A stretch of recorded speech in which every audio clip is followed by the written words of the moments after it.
的手没有被挑断筋骨，我还没死。小姐，大喜事！将军凯旋，大军已经快到城门口了，咱们快去正阳大街迎一迎吧。哥哥凯旋，没错，就是今天，我重生回到了余家被满门抄斩的前3个月。前世哥哥在正阳大街为了救苏莲儿，被金马踩断了腿，苏莲儿则借着报恩的由头嫁进将军府，背地里却与燕国公府勾结，最后里应外合害了我余家满门。这一世，我绝不会让悲剧重演。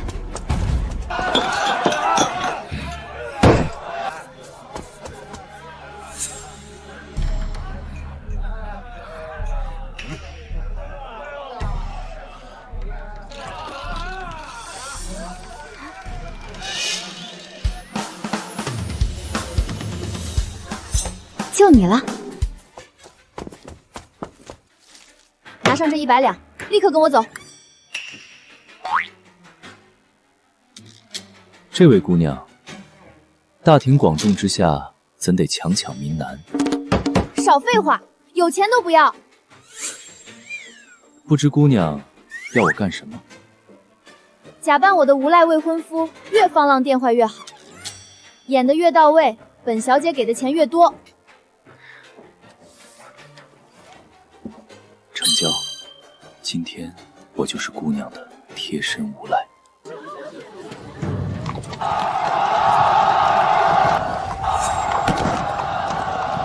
来人，有没有人救救我家小姐？我家小姐晕倒了。是灵儿，就是现在。上一世就是在哥哥下马后，正阳大街突然出现受惊的烈马。虽然不知道后面具体发生了什么，但哥哥绝对不能下马。哥哥，我要嫁人啦！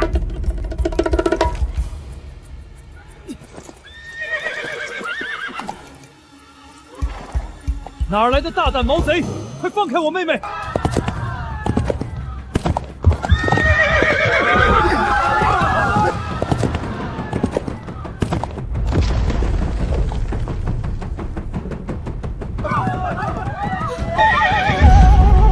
生生，快躲开！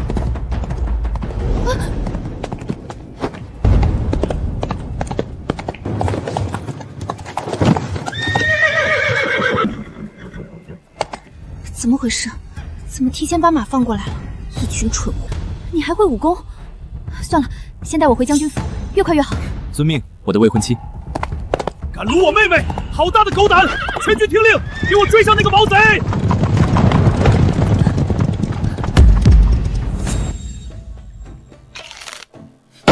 余生生，你今天必须给我解释清楚，这个叫花子到底是谁？哥哥，他不是叫花子，这是我的如意郎君，我已经有了他的骨肉，我们明日就要成亲。你说什么？你有胆再说一遍！你叫什么？叫我阿寻。余生生，你还敢当着我的面跟这个野男人卿卿我我？我说我已经怀了阿寻的孩子，大夫说了，我这肚子里可是双生子。哥，你要当舅舅了。这将军府倒是比我想的有意思。你他娘的到底是谁？老子今天非锤爆你的狗头！大舅子，别冲动，在下不才，江湖人称勾栏浪子邵千寻，大舅子唤我阿寻便好。谁是你大舅子？大舅子，规矩我懂，这是彩礼，我家里就这条件，最多1文，1厘都不能再多了。我砸死你这个无赖！哥，你要是敢动阿寻一根毫毛，我今天就带着你的外甥们从湖里跳下去，一尸3命。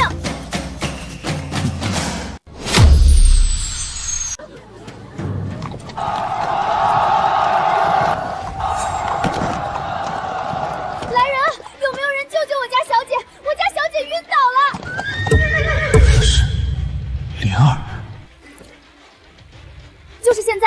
上一世就是在哥哥下马后，正阳大街突然出现受惊的烈马。虽然不知道后面具体发生了什么，但哥哥绝对不能下马。哥哥，我要嫁人啦！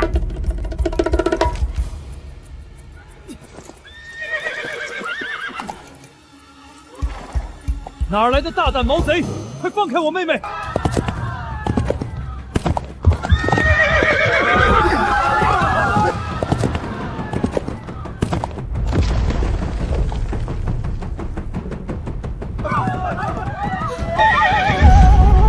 生生，快躲开！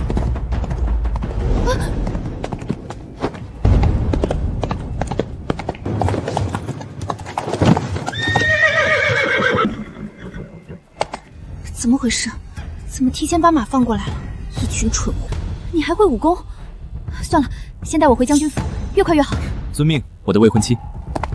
敢掳我妹妹，好大的狗胆！全军听令，给我追上那个毛贼！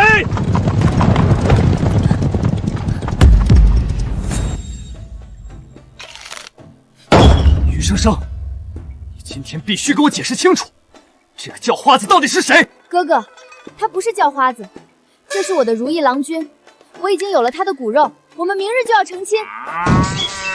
你说什么？你有胆再说一遍？你叫什么？叫我阿寻。余生生，你还敢当着我的面跟这个野男人卿卿我我？我说我已经怀了阿寻的孩子，大夫说了，我这肚子里可是双生子。哥，你要当舅舅了。这将军府倒是比我想的有意思。你他娘的到底是谁？老子今天非锤爆你的狗头！大舅子，别冲动，在下不才，江湖人称勾栏浪子邵千寻，大舅子唤我阿寻便好。谁是你大舅子？大舅子，规矩我懂，这是彩礼。我家里就这条件，最多一吻一厘都不能再多了。我砸死你这个无赖！哥，你要是敢动阿寻一根毫毛，我今天就带着你的外甥们从湖里跳下去，一尸三命。生生，你给我下来！我不。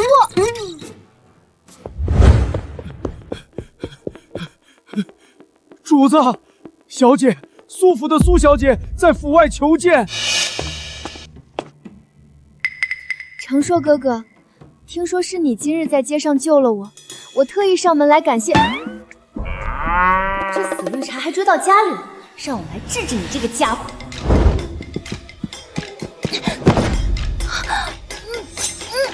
莲儿姐姐，你可算来了！咦，姐姐你身子骨可真硬朗啊！我这般用力，你却站得这么四平八稳，连喘都不喘一下。生生，你先起来，我只是撑着一口气来见程轩哥哥。莲儿姐姐，你不是说是来报答我哥的恩情的吗？正好，我明日就要成亲了，你不得表示表示吗？成亲？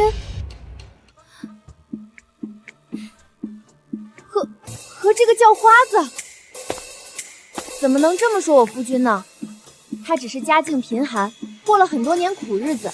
莲儿姐姐，听闻你有一块西域进贡的暖玉，你来都来了，不如就送给新姑爷当见面礼吧。那暖玉是家母遗物，这实在是不妥。大家都瞧瞧啊！姐姐口口声声说要报恩，结果连块玉都舍不得。你是不是瞧不起我哥，嫌弃我们将军府？我没有，程硕哥哥，我真的没有这个意思。哥，你快看看你救的是个什么道貌偶然的白眼狼！既然他不给，你就把你那匹汗血宝马送给我家阿勋。你要是不给，我今天就一头撞死在这里。这姑娘还挺有趣。都给我闭嘴！管家，送苏姑娘回去。苏姑娘，请回吧。程硕哥哥，你要赶我走，我还没有好好谢谢你救我。苏姑娘，本将军今日连马都没下，更谈不上救你。至于报恩，本将军现在要处理家事，慢走不送。程玄哥哥别生气，莲儿知道你是在说气话，今日之恩，莲儿改日再报。莲儿姐姐慢走，下回记得带暖玉来呀。余生生，你是要气死我！哥，那可是御赐的青花瓷瓶，砸了可是要满门抄斩的。余生生，你别给我转移话题，这无赖到底是从哪儿冒出来的？你脑子是不是被驴踢了？第一步成功了。还有你，给本将军站直了！懒懒散死的，成何体统？大舅子别生气，我知道曲生生不能寒酸，要不这聘礼您先允许我赊个账？还准备赊账娶我妹妹？老子不把你打成肉泥，老子就不姓于！来人，把堂屋给我围起来！管家，用玄铁重锁把府门给我锁死，一只苍蝇也别想放出去。是。锁得好，这100两花的简直太值了。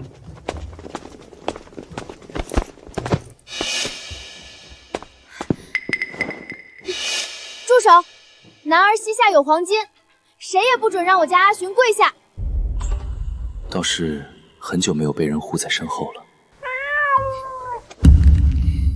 余生生，你到底要胡闹到什么时候？不跪就是不跪，你要审他，也得让他坐着。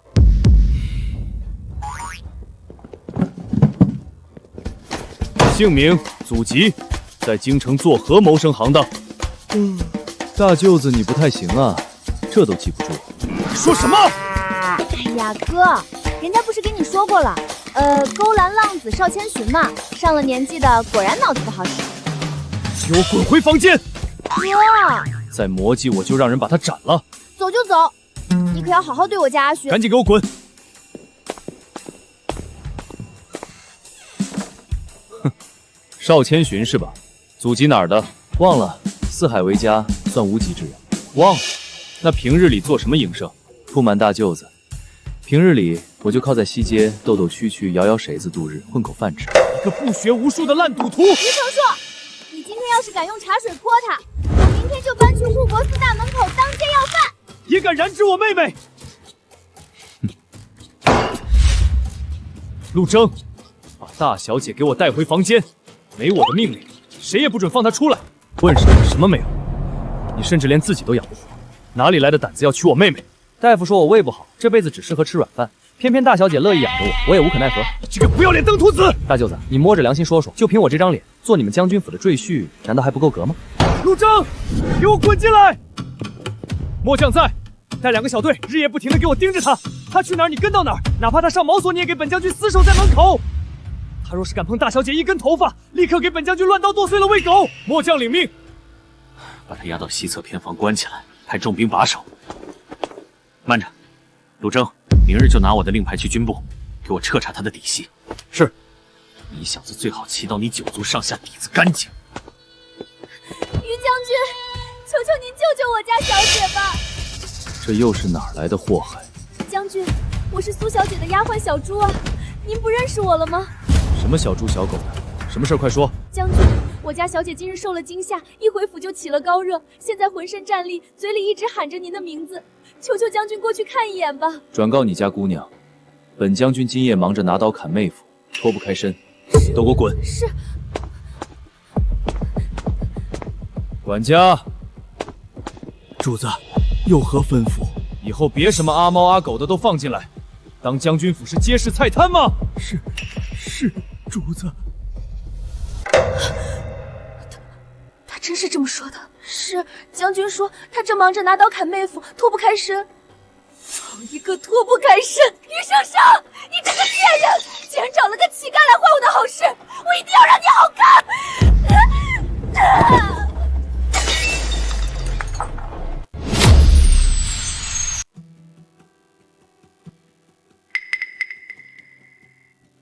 现在没旁人了，你老实告诉哥，那个浪荡子到底是怎么回事？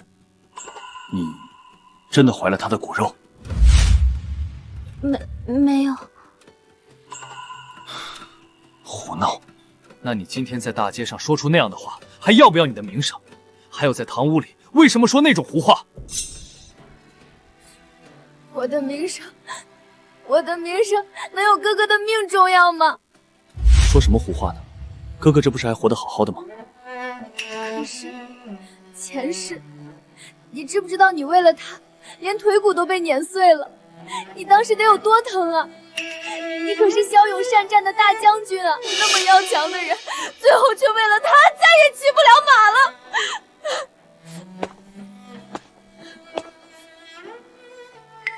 生生，怎么还哭了？我又没真凶你，而且你在胡说什么？什么前世今生的？莲儿今日晕倒在街上，我看到了，总不能坐视不理。你不能坐视不理，这大鱼城离了你余承寿就不转了是吗？大街上那么多人就闲着你了是吗？生生，可是我答应了师父要好好照顾莲儿的。行，你去帮他。等你哪天真的出了事，我就把将军府的祖业全部变卖了，带着我的阿星去南马生8个孩子。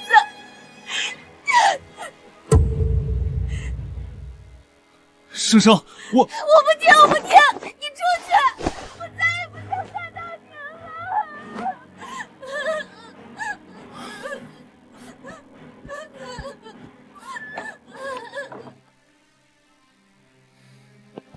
启禀主子，属下已查明，余家明面资产皆按理均饷调度，这和白银约9000万两，余家军兵权尽数握在嫡长子余承书手中。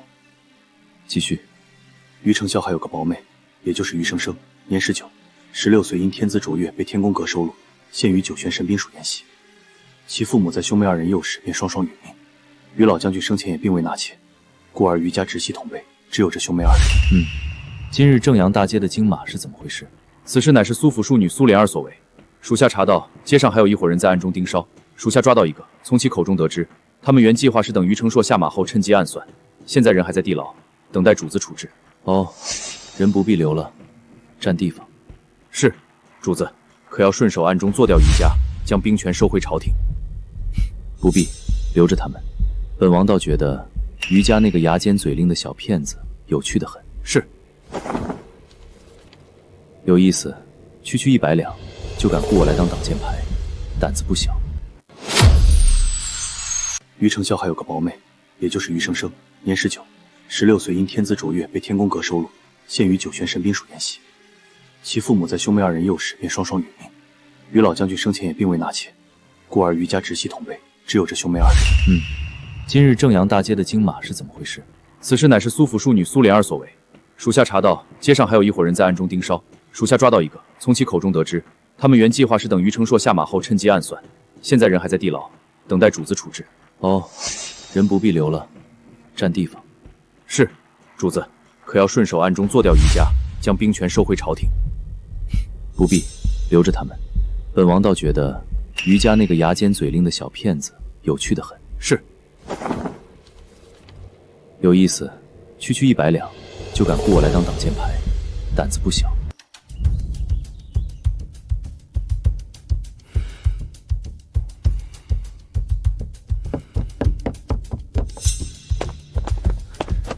将军，那人的底细已查明，请您过目。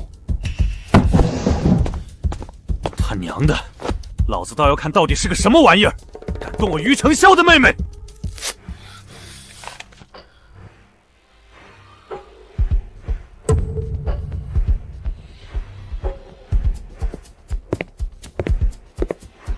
混账！好啊，好一个天煞孤星！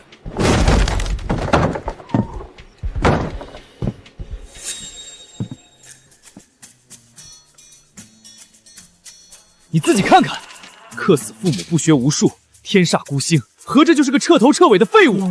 你到底哪来的狗胆敢打我妹妹的主意？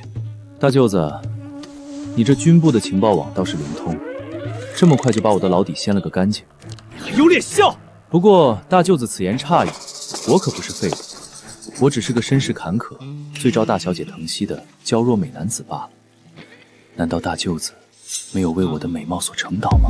你这个死断羞羞，你给老子离远点！这男人当真浪荡，连我哥都不放过。不过戏演到这儿，还得再加把火。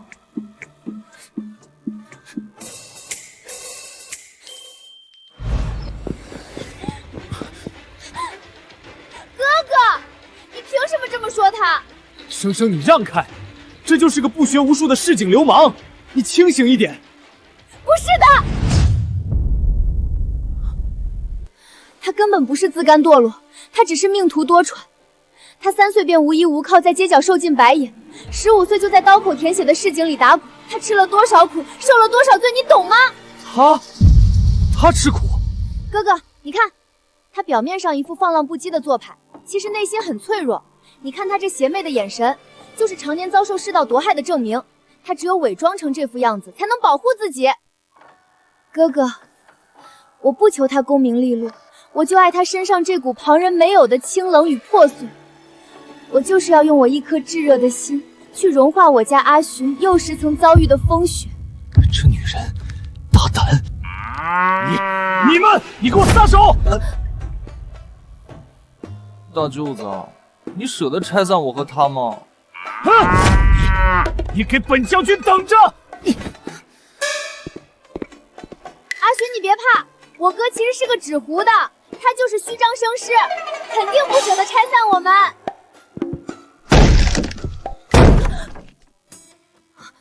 这是亲哥，亲哥，哥哥是不会打我的。明明这么害怕，还要壮着胆子挑衅，真是越来越有意思了。说白了，不就是想要钱吗？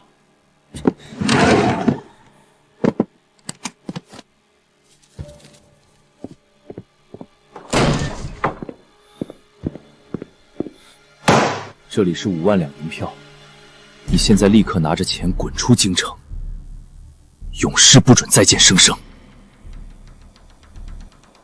这于大将军倒是出手阔绰。哇，整整5万两，哥哥你出手太大方了。松手！你给我放开！成何体统？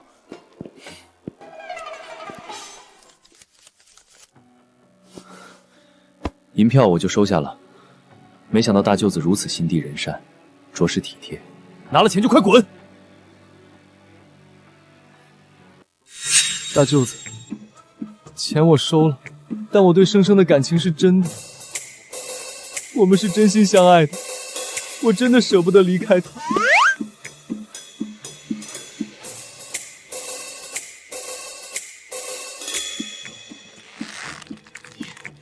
你拿了老子的钱，还要在这儿恶心老子！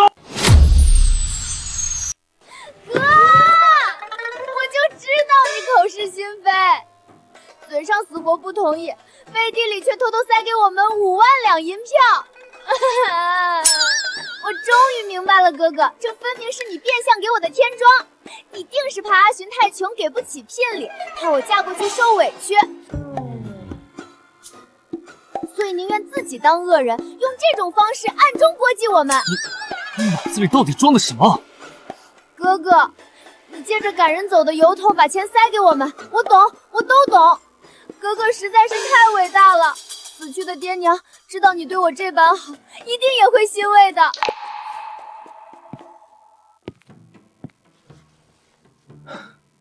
大舅子，以前是我狭隘了，误会您是个嫌贫爱富之徒，没想到您用心良苦，竟到了这等忍辱负重的地步。大舅子放心，这5万两我一定当做我与生生的安家本金，每分每毫都花在生生身上。日后我若出人头地，定加倍奉还。哥，你怎的一言不发？是不是被自己这无私的兄长之爱感动哭了？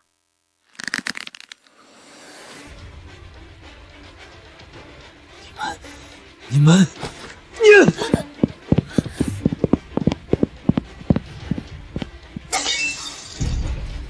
坏了，好像真把哥气着了。算了，他从小就这样，睡一觉就好了。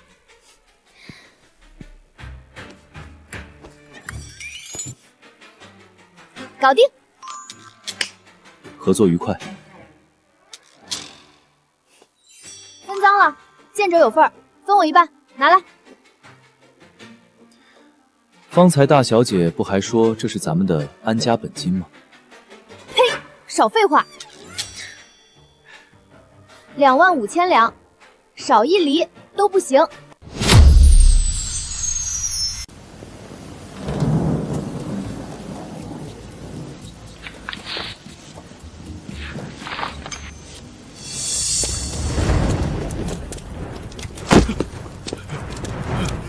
小姐，不好了，出大事了！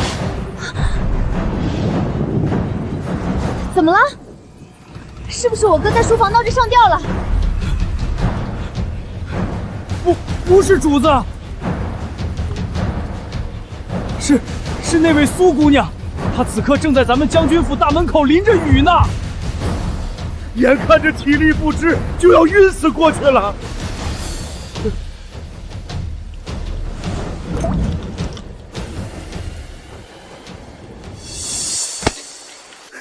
淋雨示弱，哄骗我家大蠢狗苏莲儿。前世你就是用这些招数来博取我哥同情，顺利住进将军府。这一世你还想故技重施？不必管他，爱死不死。哎呀，大小姐，那可是人命关天呀！真死在门口，御史台那帮人又要参我们将军府草菅人命了。你尽管放心好了，他可比谁都惜命。这会儿医馆的春凳和郎中，怕是早就已经在街角备好了。这女人套路可深得很。灵儿，你坚持住！官将，叫府医，快叫府医！这小哥哥，咦，这么恶心的事情，想一想都觉得膈应，还是钱香。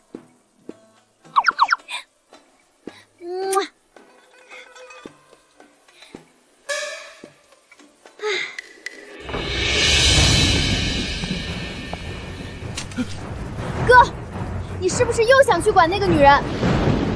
本将军只是去看看，免得她真死在门口，坏了余家的运势，晦气。不行！生生，别胡闹，放开！我不放！他就是在演苦肉计博同情，一个大活人，淋点雨怎么可能要了命？你今天要是敢踏出这府门一步，我立刻就跟阿寻当场成亲！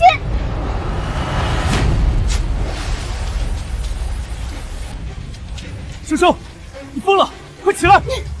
一拜天地，这女人，二拜高堂，夫妻对拜，礼成，送入洞房。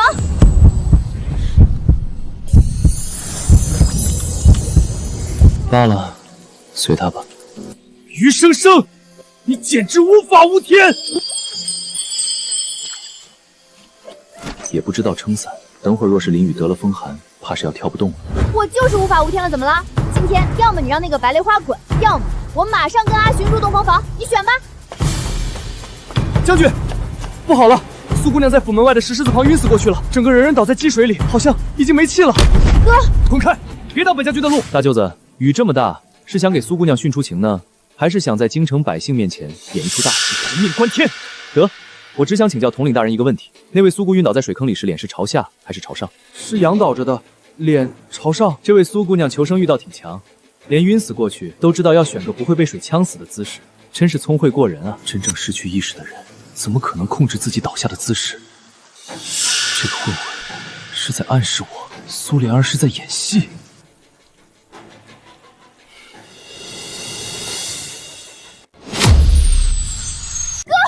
你听见没有？我家阿寻都看出来了，那个女人根本就是在演戏，她就是要把你骗出去，好让你得风寒病死。这世上怎会有如此恶毒心肠的女人啊！真正落水窒息的人，是绝无力气挣扎大海，而这位苏姑娘又是淋雨，又是差人传信放狠话，生怕将军府不知道她要寻死。这不叫寻死，这叫搭台唱戏。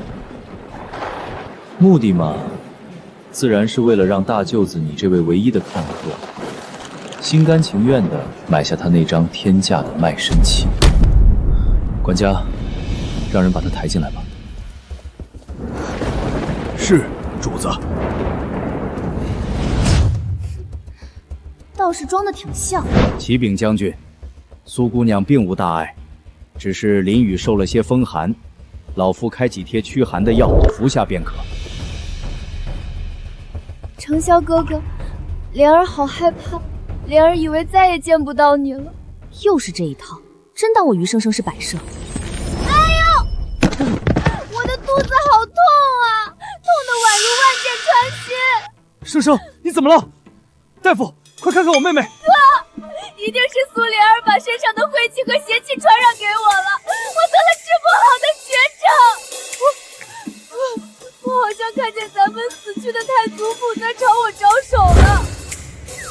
陆征，快给我拿纸笔来，我要写绝命书。爹娘，生生来见你们啦！小姐，圣上，你别胡闹。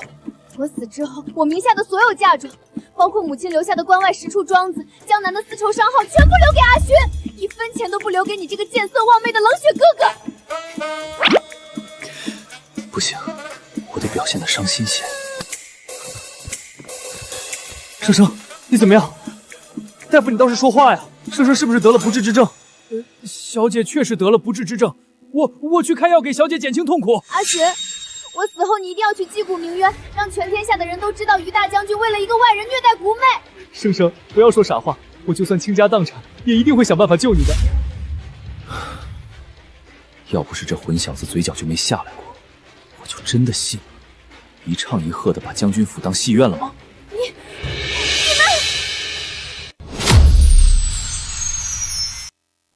余生生我动不了，这个野男人我还能没办法吗？程硕哥哥，这可是余家的家务事，让一个满身酸臭、来路不明的叫花子赖在府里，实在碍眼，就该把他撵出去。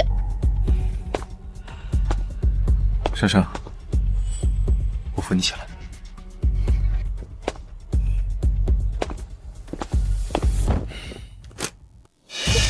放肆！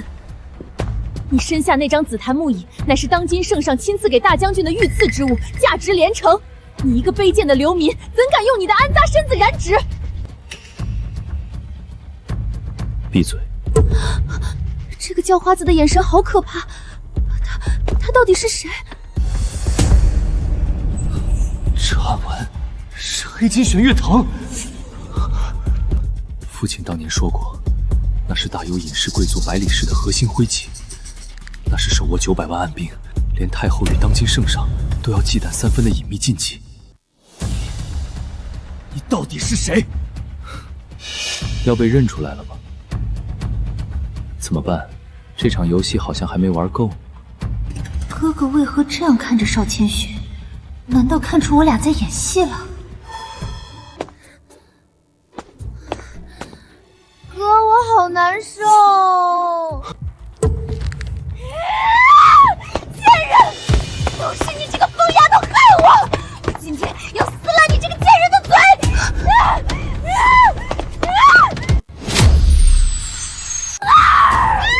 报告人啊！圣上躲开！敢动我的人，你是在找死！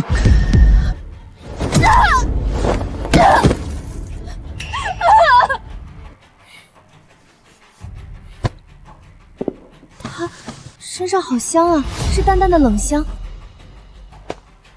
真是废物，连自己的妹妹都保护不了。哥，你快看啊！苏莲儿方才分明是想要打掉我和阿勋还未出世的孩子，你难道不管吗？那可是你未来的亲外甥啊！苏莲儿，你竟妄图伤我妹妹！你这个毒妇！于承轩这个蠢货是瞎了吗？明明我才是受伤的那个人啊！陆征，带人给我进来！末将在。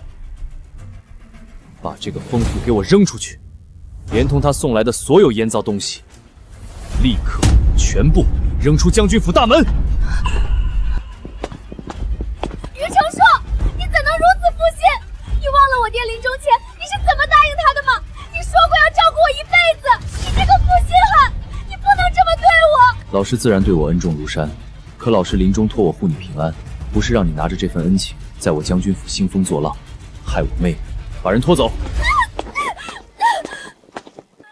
吵死了！他究竟是谁？来将军府又有什么目的？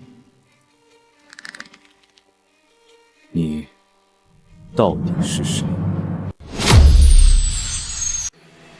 哎呀，阿寻，我这头突然晕得厉害，肚子也饿扁了，我累了，你快扶我回房歇息。好，听你的，我们回房。哥，时候不早了，你早点歇息。我和阿勋先回房去睡了。阿雪，快扶我一把，我走不动了。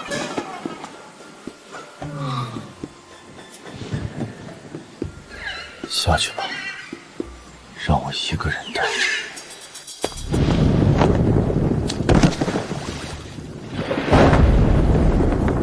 成书、于生生，还有那个该死的野男人，你们给我等着！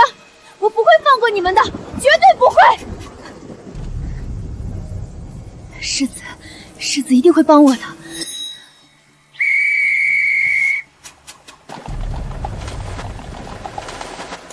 苏姑娘，您怎么弄成这样？快上车！世子爷正在府里等您呢。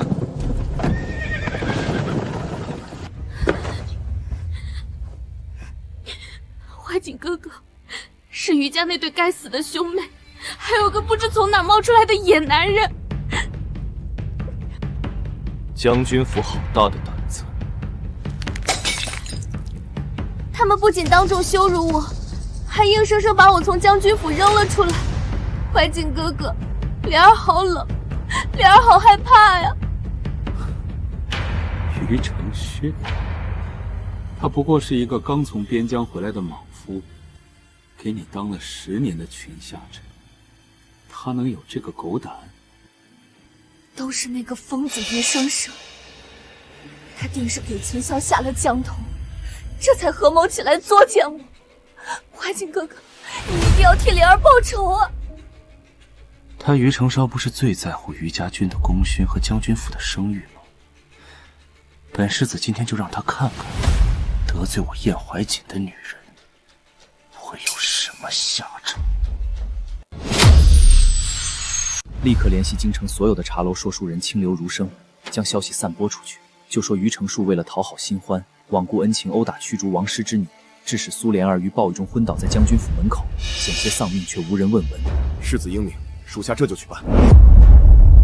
再打点好御史台的言官们，半个时辰内，本世子要让这桩丑闻传遍金銮殿。这次定要让于承绍彻底身败名裂。主正，将军，不好了！何事如此慌张？现在全城都在传，说您忘恩负义，不顾已故苏太傅的恩情，将苏姑娘挡在府外，害得苏姑娘在暴雨中跪兑吐血，险些丧命。啊！如今御史台联名上折走，弹劾您失德，户部已以此为由克扣了于家军下个月的军饷，圣上更是降旨，要将您停职查办。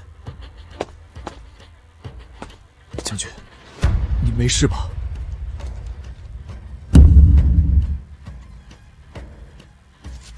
混账！分明是有人在背后做局，立刻给本将军去查，这背后操盘之人到底是谁？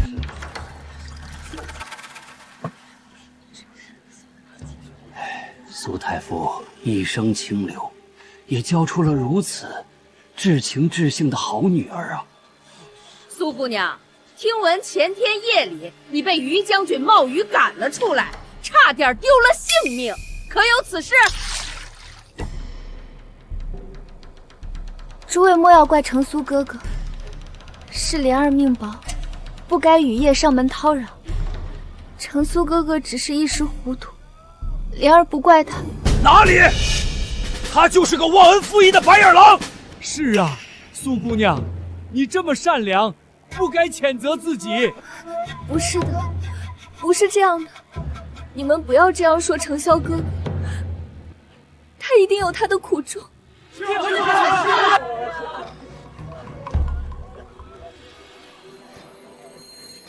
于丞相，这是你欠我的，我要让你们兄妹二人在京城死无葬身之地。在京城能有这般通天手段，瞬间调动青岩言官的，除了燕国公府的世子燕怀金，绝无第二人。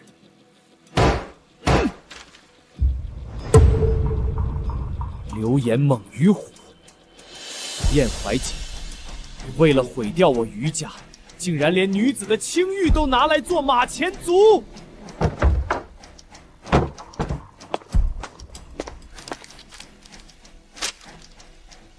这苏莲儿简直是个臭不要脸的戏精，那个燕怀琪更是个睁眼瞎的大烟铲，气死我了！生生，你先回房去，这事儿你别插手。哥，咱们也别憋着，苏莲儿和燕怀瑾以前肯定少不了见不得光的破事儿，咱直接找人将其写成春宫戏本，再找几十个锣鼓班子，在京城最大的茶楼天天唱夜夜唱，看看到底谁先丢尽脸面。闭嘴，胡闹！这关乎我们将军府的生死存亡，岂能当成儿戏？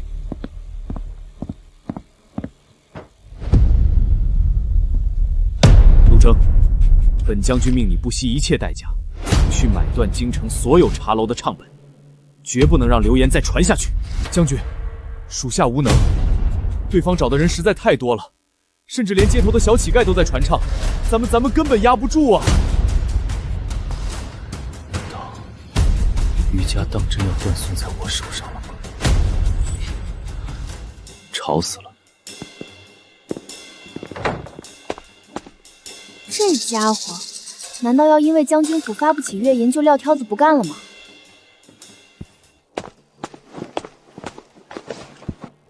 进来。主子，其一，日落之前将京城关于余家的流言彻底清理干净，不留一丝痕迹。其二，3日之内，本王要让燕国公府倾家荡产，爵位不保。属下领命。下去办吧。燕国公府吗？算个什么东西？也敢动本王的人？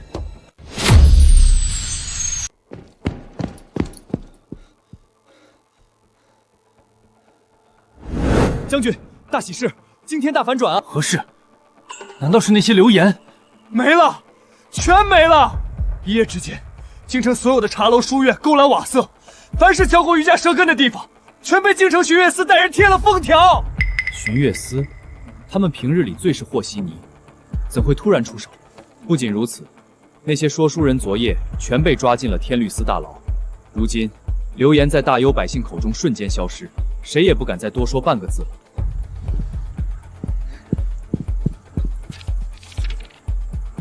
哥，你快看这官府布告，天律司与巡阅司联合发布通缉令，说燕国公府包藏祸心，并附上了3日前苏莲儿指使马夫当街纵马，有意暗害余将军的证人供词。这不单单是流言的平息，天律司的公文竟然直接指名道姓地质问燕国公府包庇杀人犯，这是赤裸裸的绝对权力碾压，是警告。风评彻底反转了，苏莲儿从可怜的受害人，瞬间变成了杀人未遂的逃犯。可那只在幕后只手遮天，瞬间扭转乾坤的通天大手，到底是谁？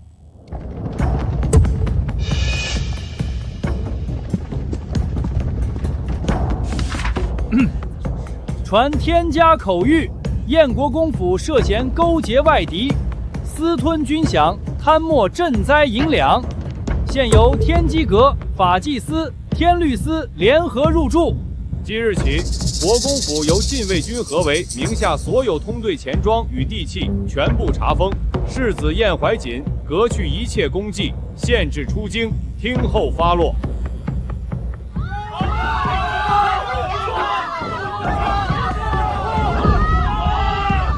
好，哥，你听见了吗？那个王八蛋遭报应了。燕国公府就这么倒了？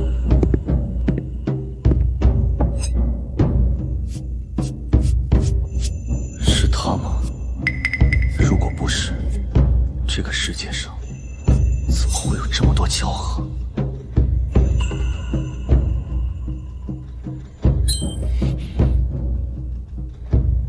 就是他。哥，阿玄，你们两个这么含情脉脉地看着对方干嘛？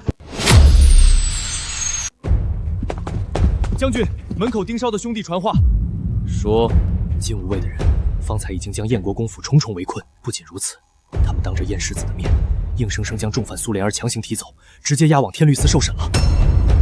将军，弟兄们在暗中瞧见了，燕世子起初还想拔刀阻拦，但为首的那个禁武卫统领只说了一句话，燕怀瑾当场就吓得丢了刀。说了什么？对方说，我们奉的是百里氏的死令办事，世子爷若想死，大可妨碍试试。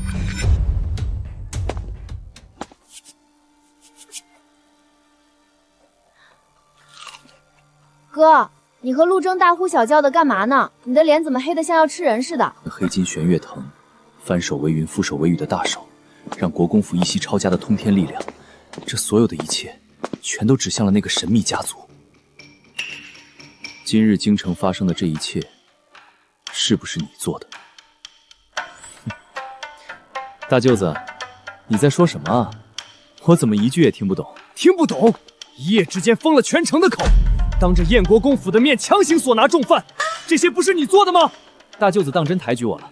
我刚刚不过是在后院迷了路，顺手喂了只怕人的肥猫罢了。至于什么燕国公府，我一个市井流民，如何能插得上是喂猫？娘的在鬼扯什么？这种骗3岁小孩的鬼话，也就我那个傻妹妹会相信。你以为本将军他一样好骗呢？哎呀，哥，你干嘛像审犯人一样审我家阿寻啊？阿寻胆子小，你别吓着他。他胆子小，怎么看也不像吧？我都说了，有孕之人不能累着。我现在困得不行了，阿寻，快带我回房睡觉。他这是在警告我。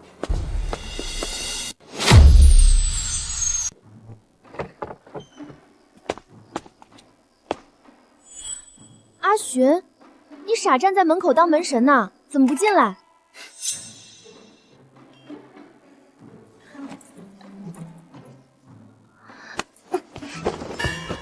这丫头怎么就一点都不知道避讳？放心吧，没人看见。再说了，我们连天帝都拜过了，就算被人看见了，那也是名正言顺。倒是挺合情合理。好了，现在来谈正事。为了接下来长期稳定的合作，我觉得我们有必要签一份正式的契约。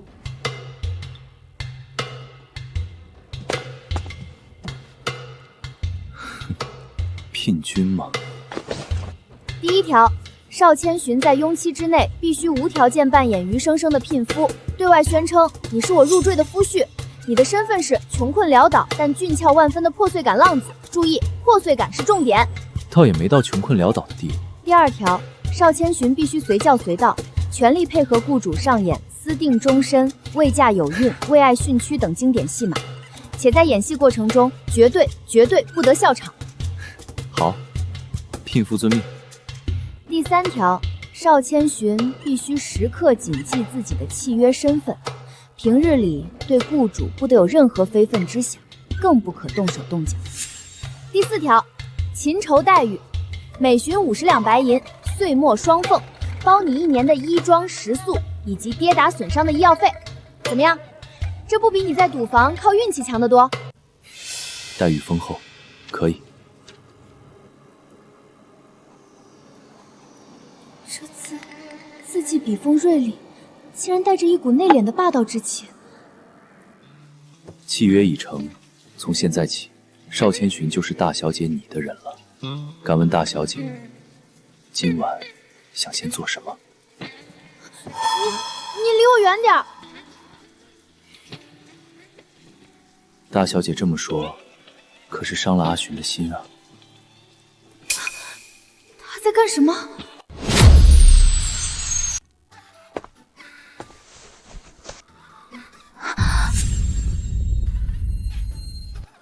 你做什么？深更半夜的，你快松开！东家，刚才签的契约第4条，上面可是清清楚楚写着包衣装宿疾。这既然包了衣食，自然也得包了我的住处。死变态！不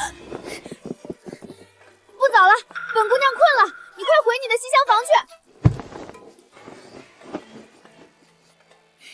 这丫头，平日里嘴上比谁都厉害，实则根本经不起半点撩拨，胆子没真谦大，倒是1等1的会做戏。东家，你睡得倒是舒服，可我这个聘夫，今夜却只能宿在简陋的客房，没有东家在，我当真是彻夜难眠啊。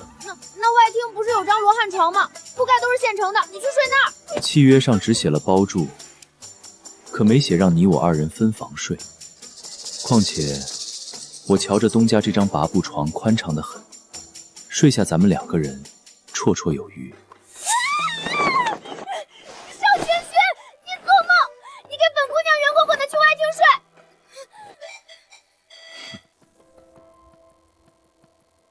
好了，不逗你了，快把头探出来，别在里头把自己憋坏了。他究竟要对我妹妹做什么？我不出来，出来你又要占我便宜。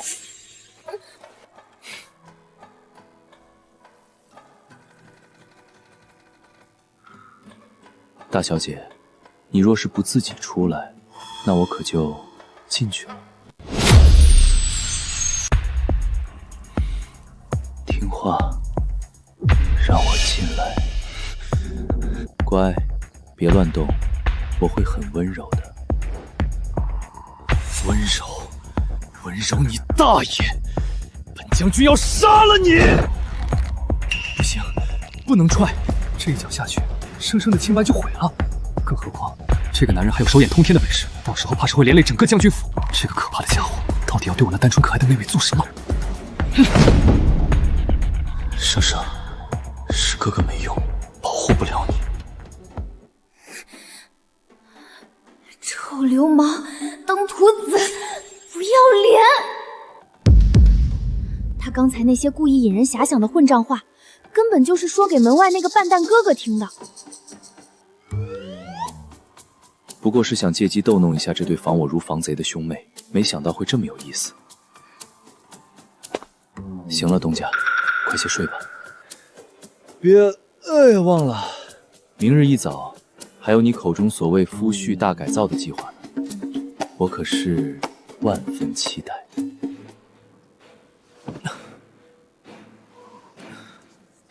余家究竟是引狼入室，还是请回来一尊打不得骂不得的活祖宗？我堂堂镇守大幽边关、手握10万重兵的豫大将军，今日在自家府邸里，竟然被一个无赖逼到了如此憋屈的境地。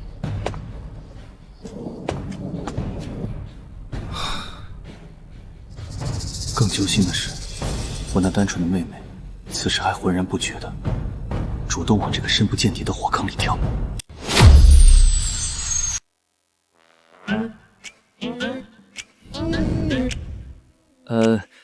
阿寻啊，多吃点，看你瘦的，千万别跟我客气。大舅子这是已经妥协了。阿寻可还吃得惯，要是不合胃口，我这就吩咐厨子去准备些关外进贡的雪山驼峰和8珍燕窝。不用。哥，你今天怎么奇奇怪怪的？以前苏莲儿在的时候也没见你这么巴结人，你是不是有什么把柄落在我们阿寻手里了？胡说八道！长兄如父，我这是关心未来妹夫，对，关心未来妹夫。行了，今天本姑娘有重要任务。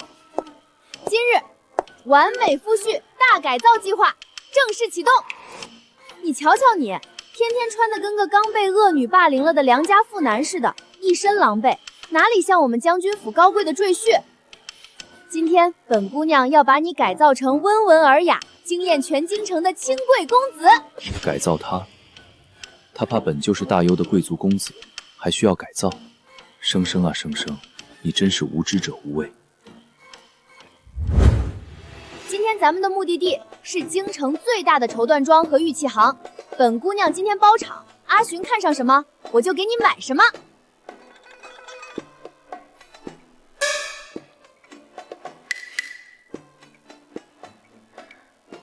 那便多谢娘子了。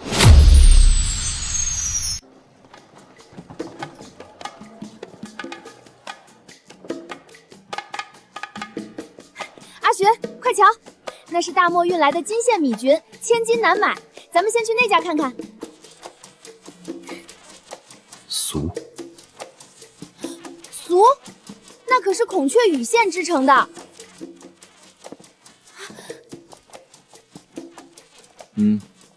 贵且俗气。阿寻，这是什么冷门的小商铺啊？连个红绸子都没挂，瞧着怪冷清的。我的好姑奶奶，这可是大幽顶级贵族圈里千金难求一时的金玉寺啊！寻常百姓连门槛都摸不到，你管这叫冷门商铺？老朽给于大姐请安，大小姐大驾光临，小店真是蓬荜生辉。掌柜的，你认得本姑娘？大小姐如今在京城风头无弊，老朽怎会不知？不知大小姐身边这位气宇轩昂的公子是？听好了，这是本姑娘的未婚夫婿，今天得把你们店里最好的宝贝都拿出来。昆仑万年寒潭里开采出的冰状羊脂玉，产自最险峻的鹰丝峰，一年仅产10块。这块包浆和油脂密度，只能算勉强过得去。我听到了什么？西域瀚海深处的千年老血火，可惜雕制过时用的是寻常边铁锉，而非金刚砂，内里留了细密造纹，佩戴久了几亿岁。哪来的利益小主？好在店里没有旁人，不然这生意还做不做？天哪！他平时不就是一个混迹酒馆、靠脸吃饭的浪荡无赖吗？他怎么会懂得这么多连鉴宝宗师都未必看得出来的珠宝秘辛？大内金锉刀防伪衬，宫廷掐丝工艺，手工倒算细致，可惜这赤金纯度只有85%，太普通，配不上你。这位主绝对是来砸场子的吧？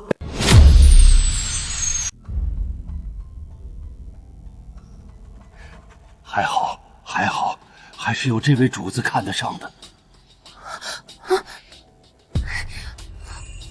邵千寻，你今天必须老老实实的交代，你一个混迹酒肆的穷小子，怎么会懂这么多珠宝秘辛？我想想啊，该怎么忽悠这小傻不知呢？以前我在破庙乞讨打盹时，有幸遇到过一位极其富有的珠宝大商，他见我可怜，便收留了我。收留你？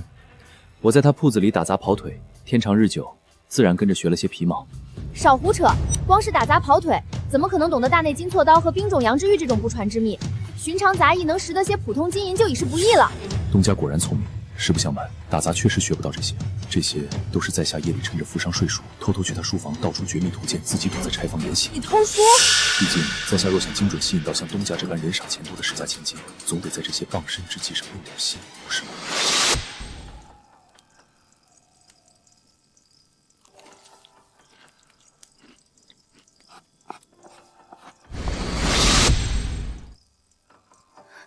阿寻，你以前居然吃了这么多苦，你真的太不容易了。他怎么哭了？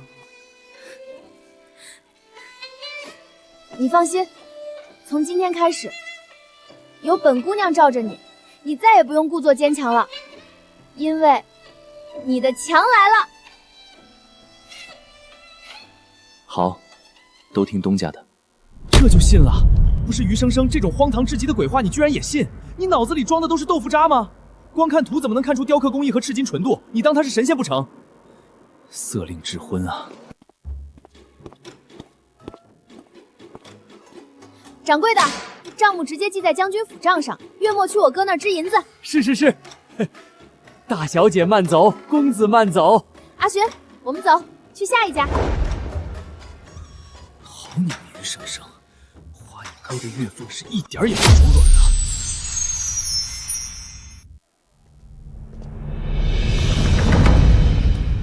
哟，我当是谁在这大呼小叫，原来是我们将军府的余大小姐啊！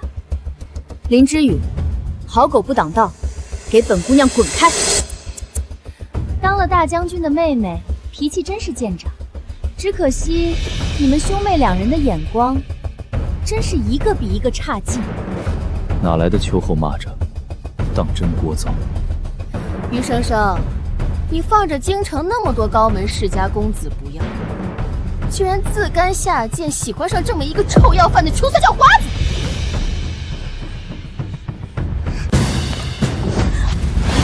林之羽，有种你把刚才的话给本姑娘重复一遍。重复便重复。本小姐说，你身边这个小白脸，不过是个靠女人养、吃软饭的市井无赖。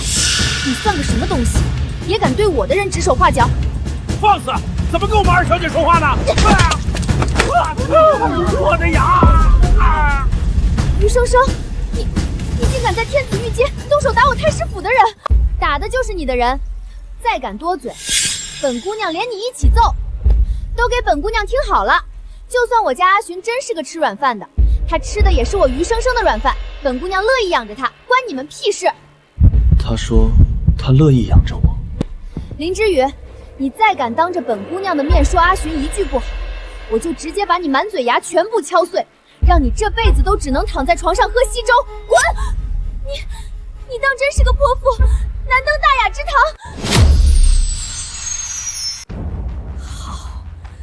好你个余生生，你给本小姐等着！寻月寺的人都死哪儿去了？本小姐在天子脚下遇袭，还不快滚过来！灵儿小姐，卑职在，发生何事？睁大你的狗眼看清楚，这是我太师府的黄金牙牌，今天本小姐就要用全尸砸死这两个贱人！巡检，本小姐命令你动用寻月司所有官兵，将余生生和他养的这个吃软饭的男迷当场所拿，立刻打入死牢，若有反抗，格杀勿论。于大小姐，这太师府的印信在此，卑职奉命行事，还请大小姐不要让卑职为难，跟卑职走一趟吧。林之宇，你少拿着鸡毛当令箭，这里是京城，不是你太师府的后花园。在这京城，我爹就是规矩。余生生，你如今不过是个领兵将军的妹妹，拿什么跟我斗？阿寻，东家，打架你再好，可这讲道理的事儿，交给我。哟，一个靠女人施舍才能苟活的市井小白脸，这儿也有你说话的份儿，真是不自量力。这人气场怎能如此强大？睁大眼睛，好好看清楚。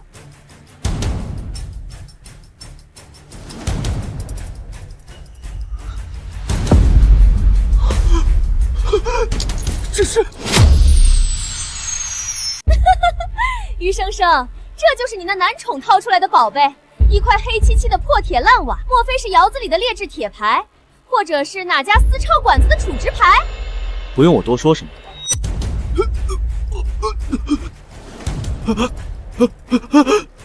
你还愣着干什么？本小姐命令你，快把这个拿块烂铁伪造令牌的刁民乱棍打死！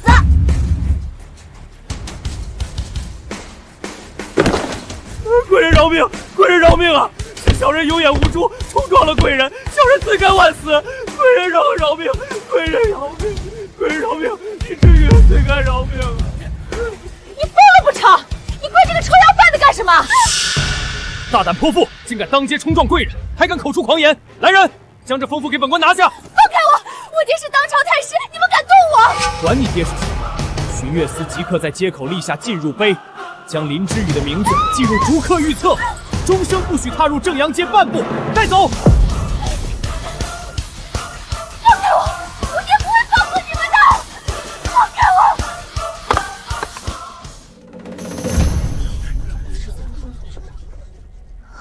这是怎么回事？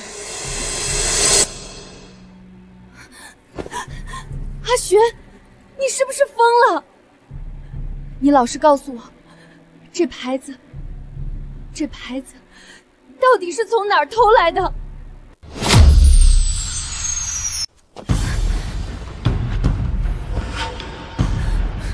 东家，你这般瞪着我作甚？不知道的还以为是我欺负了你。邵千寻，你是不是疯了？你老实交代，你是不是私底下偷偷去找了京城黑市的曹帮，跟他们签了见不得光的阎王血契？你以为本姑娘在深闺里什么都不懂吗？那帮亡命之徒最是阴狠残忍。他这是在担心我。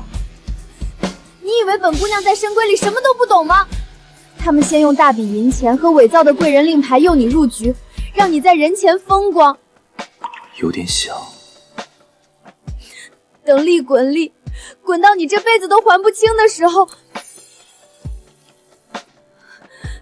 他们就会把你砍断手脚，甚至把你卖到北境极寒之地的黑金矿山里，让你当一辈子苦力，活活折磨致死啊！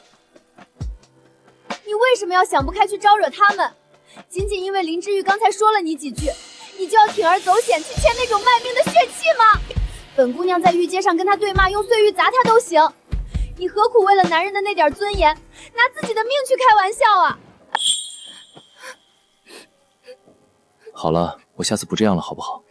我本想过无数种自己身份败露后的场景，或是他惊恐下跪，或是他愤怒指责，却唯独没有料到，他会为了这样一个荒唐的误会，为我急得嚎啕大哭。傻丫头，不许哭！谁哭了？本姑娘只是眼睛里进了沙子。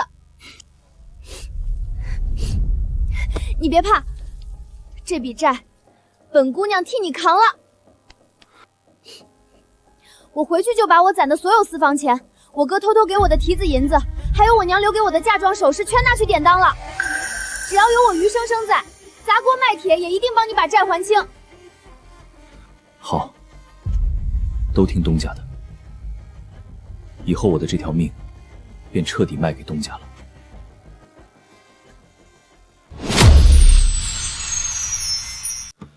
那枚能让巡检当街下跪的黑色令牌，绝非寻常之物。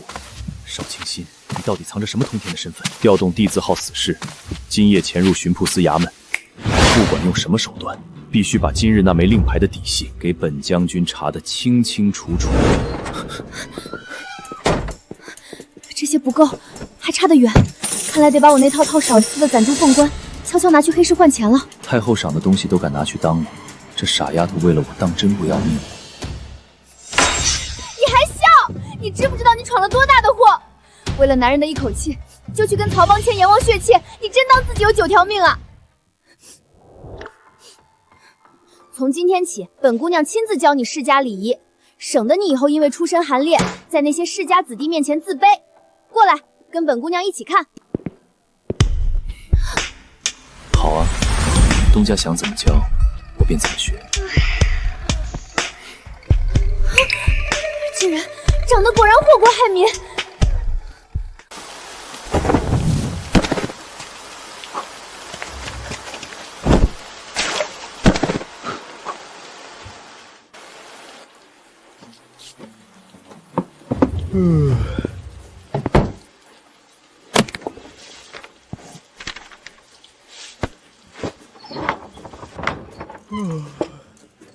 有刺客！快来人啊！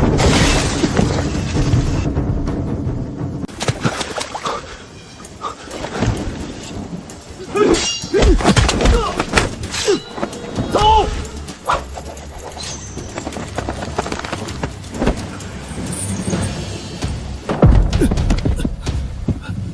少将军，令牌踏本拿到了。来人，快把他抬下去医治，用最好的解毒药。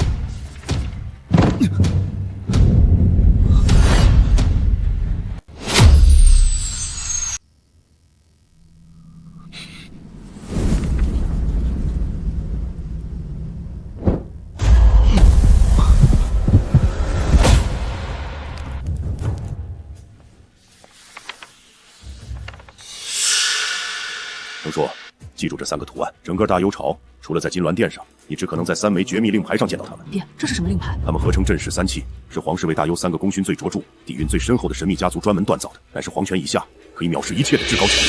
第1枚刻着白鳞暗纹，在宗室5勋钱硕侯萧氏手里。不过萧氏一族被禁止入京，你倒不必过多留意。刻着青鸾暗纹，曾经在文德太傅苏氏手里，只可惜随着苏太傅的祖爷爷去世，此令便不见了踪影。苏家也因此在京城逐渐落败。这最后1枚，便是玄泽令，在前朝冤横国公百里氏手里。随着百里一族隐退，已经数10年未曾现世。爹，这样说岂不是3枚令牌都已沉寂？何故这般谨慎？程少，都给老子记住了！你遇到了这几枚令牌的持有者，立刻跪下！跪下！对，就算他要你把整个将军府双手奉上，也绝对不能有半点犹豫，否则我于家必将万劫不复！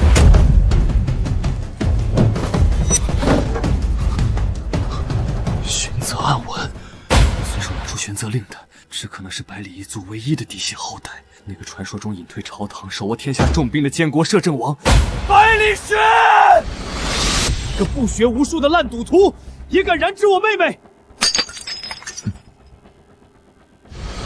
你自己看看，克死父母不学无术，天煞孤星，合着就是个彻头彻尾的废物！你到底哪来的狗胆敢打我妹妹的主意？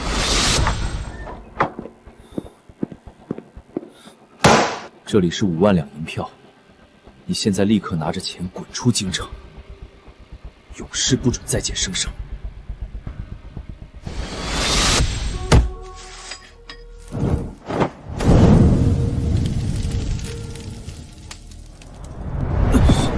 勾狼浪子邵千玺，那可是杀人不眨眼的活阎王啊！之前居然提着脑袋在刀尖上跳了这么久的舞，完了完了，余家要完了！不对，还有生机，生生，还有生生！这位爷，明显是在陪生生玩金屋藏娇的戏码。只要有生生在，看在生生的面子上，将军府就还有救。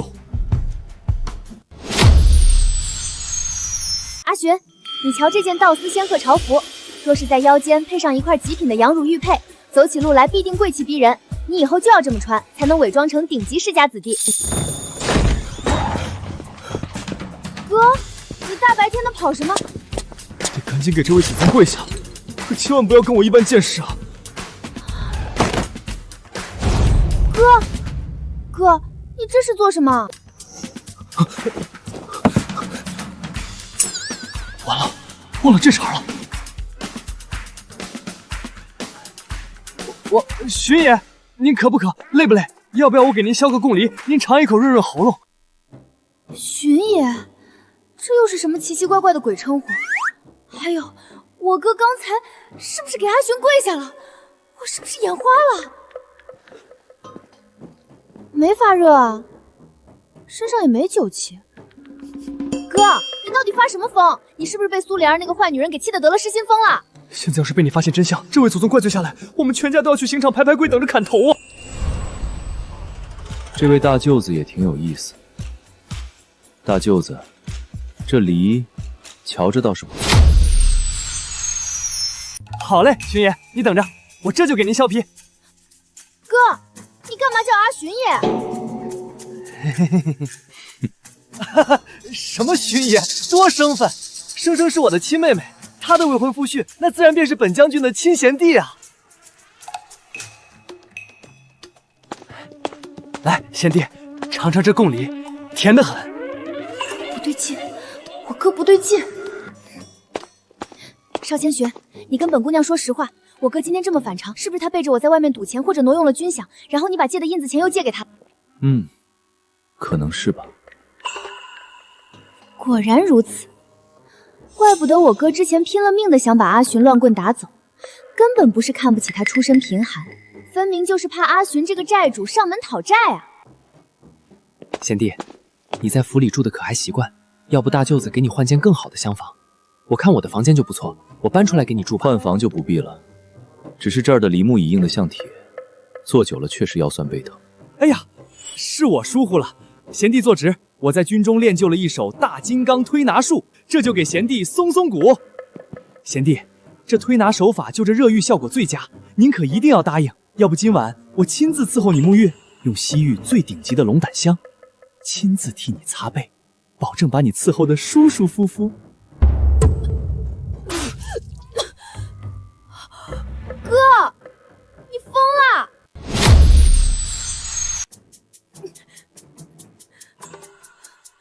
哥，你简直是疯了！你一个堂堂守边大将军，居然要亲自给另一个大男人擦背！你懂什么？长兄如父，我这是在关心未来的妹婿，促进我们郎舅之间的感情。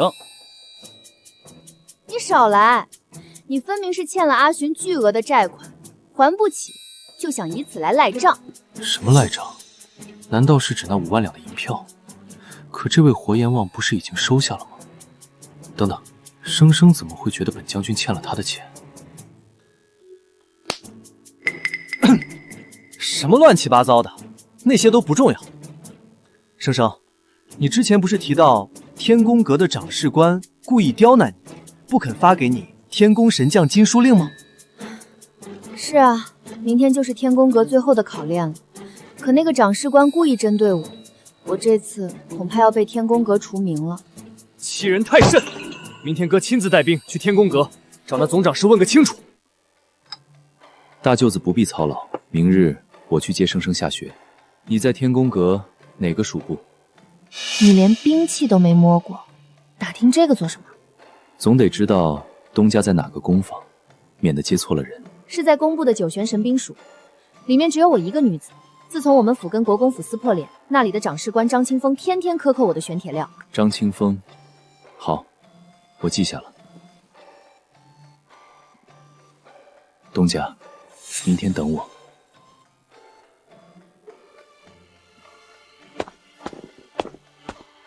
等就等嘛，干嘛总是摸我头发？小云好不容易梳好的发髻都给弄乱了。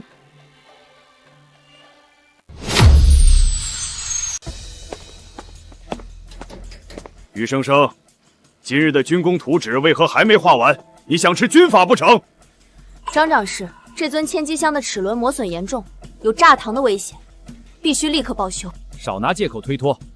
早说了，你一个闺门女子懂什么神兵机关，简直是荒唐！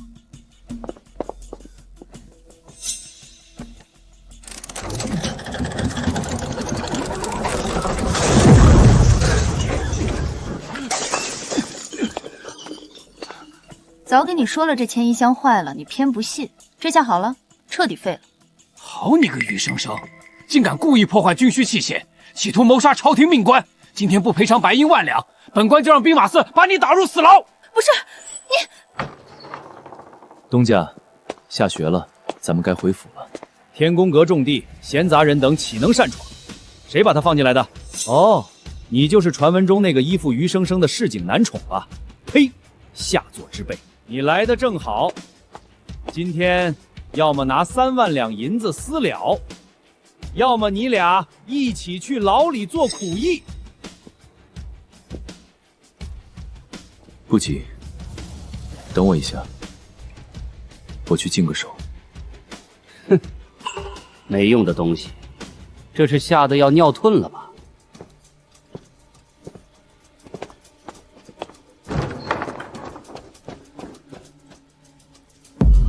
阁主，您来的正好。这余生生，混账东西！你看看你都做了什么好事！阁主，这是怎么了？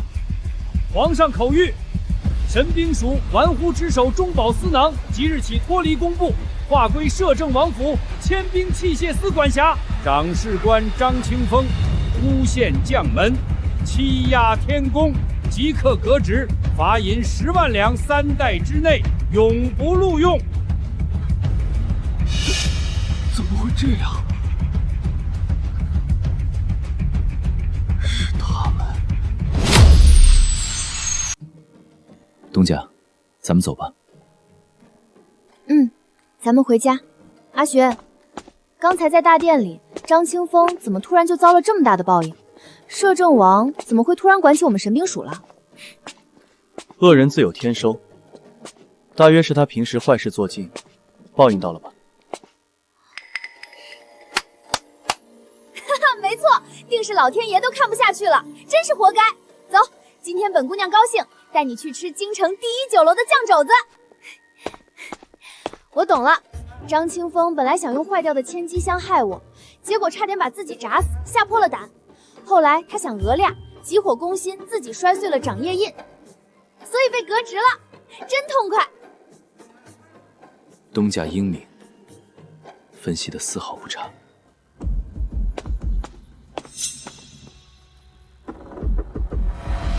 余生生，本官落得今日这般田地，全拜你和那个贱民所赐。可看清楚了，就是那个女人和一旁的小白脸。我要你们打断那男人的双腿，让他变成废人。至于余生生，随你们怎么处置。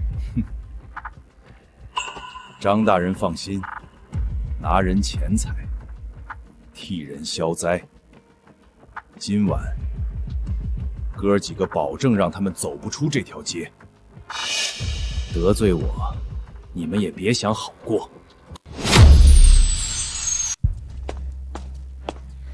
吃得好饱啊，不愧是京城第1酒楼，果然名不虚传。站住！你们是谁？是不是张清风那狗贼派你们来报复的？哟，小娘子倒是聪明。哥几个，动手！先把那小白脸的腿给老子卸了。别怕，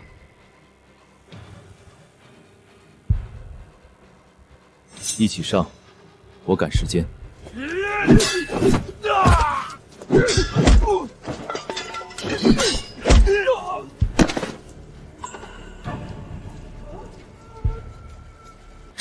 这人扮猪吃老虎，这活计接不了。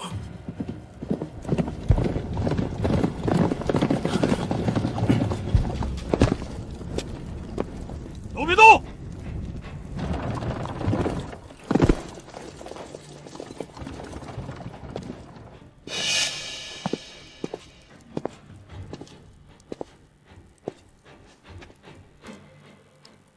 老奴参见王爷，惊扰王爷与姑娘圣驾，此等狂徒该当何罪？这是什么情况？王爷，是就地处理，还是按老规矩办？不急。大人饶命！王爷饶命！小人再也不敢了！我是被逼的。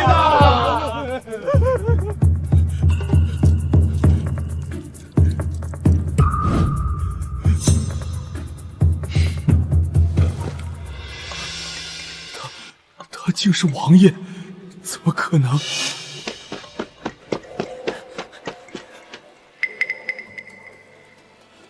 下官京兆府尹王明，参见王大人。九玄神兵署前长侍张清风买凶行刺将军府小姐，涉案共计8人，后续王府会亲自跟进核实，还请府衙务必从重从严判处。是，此等目无所法的小人，下官这就将其抄家流放，绝不姑息。完了，这下彻底完了！大人饶命啊！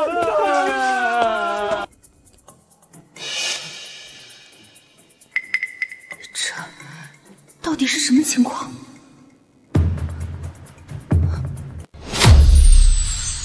快，查封张清风名下所有账房、钱庄和商铺，将此案立刻呈报御史台。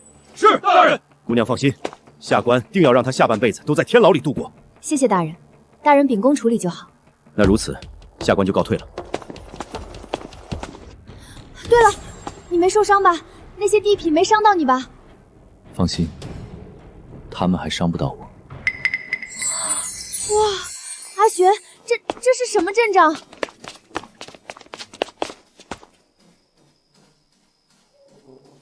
金子居然是真的，连车轮子都带着檀香味，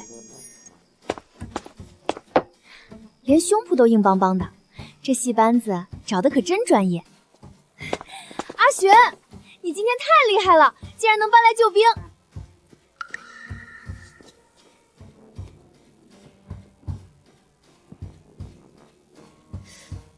不对啊，这么高档次的香车和群演，租一天得多少银子啊？那个大管家演得跟真的一样，连京兆府尹都能请动，你该不会是他的远房亲戚吧？你的小脑瓜一天天都在想些什么？阿玄，你老实交代，你是不是又去借了印子钱？东家莫慌，今晚这些铁骑和宝车，不过是我与他们谈的交情价，不贵。交情价最贵了，事后指不定要怎么翻倍还人情呢。走，多待一瞬都在烧钱，快跟本姑娘回去。哎呦，弟妹，莫慌，弟妹，我是阿寻的拜把子大哥，外人都叫我林哥。今晚这些车马都是现成的，自家兄弟不收钱。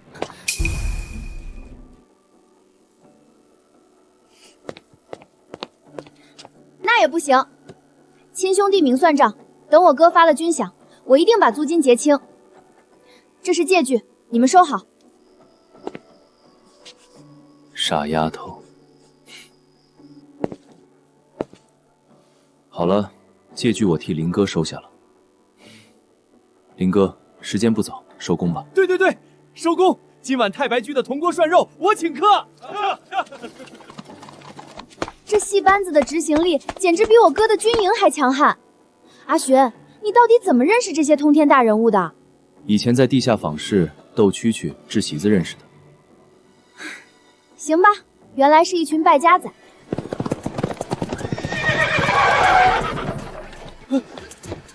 哎呦喂！生生，贤弟，你们没事吧？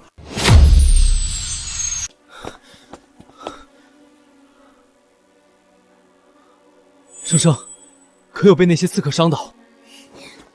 哥，你这演技也太拙劣了，人家戏班子演得高贵又自然，你倒好，出场浮夸，租这辆天山汉白马车，肯定花了不少冤枉钱吧？生生，你怎么能嫌弃哥哥？他们人呢？跑得真快！哼，这帮恶匪竟敢聚众行刺，要是被我抓住，定要将他们全部打入死牢，抄家灭族！行了，哥，他们都被抓走了，要真等你来，黄花菜都要凉了。哥，你把你的令牌给我，我要去钱庄值点银子。你没钱了吗？我家阿寻这场戏可费了不少钱，我得赶快还上，可不能给我的未婚夫婿丢脸。阿寻，拿着，今晚姑息班子的钱咱们自己付，千万别求我哥，咱们不争馒头争口气。好，用着我的钱还说不求我，这对吗？大舅子可愿意给我用？贤弟，用，随便用。这枚玄金令全大优的钱庄通兑，你想支多少就支多少。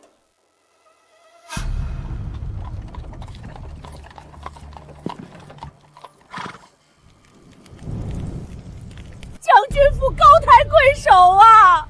我儿清风是一时糊涂，张家3代单传，他要是坐了牢，张家就绝后了。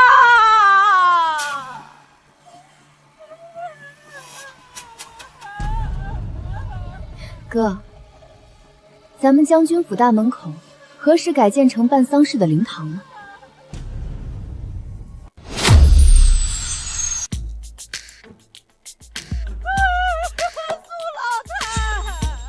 哟，大半夜的，谁在我们将军府门口哭丧呢？这就不装了。你这个扫把星害人精，你害了我儿子，你怎么不去死？这就不装了，怎么不继续跪着？于小姐，放过我儿清风吧，他才30多岁，前途全毁了呀！天哪，公道何在呀？你儿子都快40了才丢了官，可我可怜的未婚夫才20出头，还在外面欠着几千万两的印子钱，我们的人生也毁了。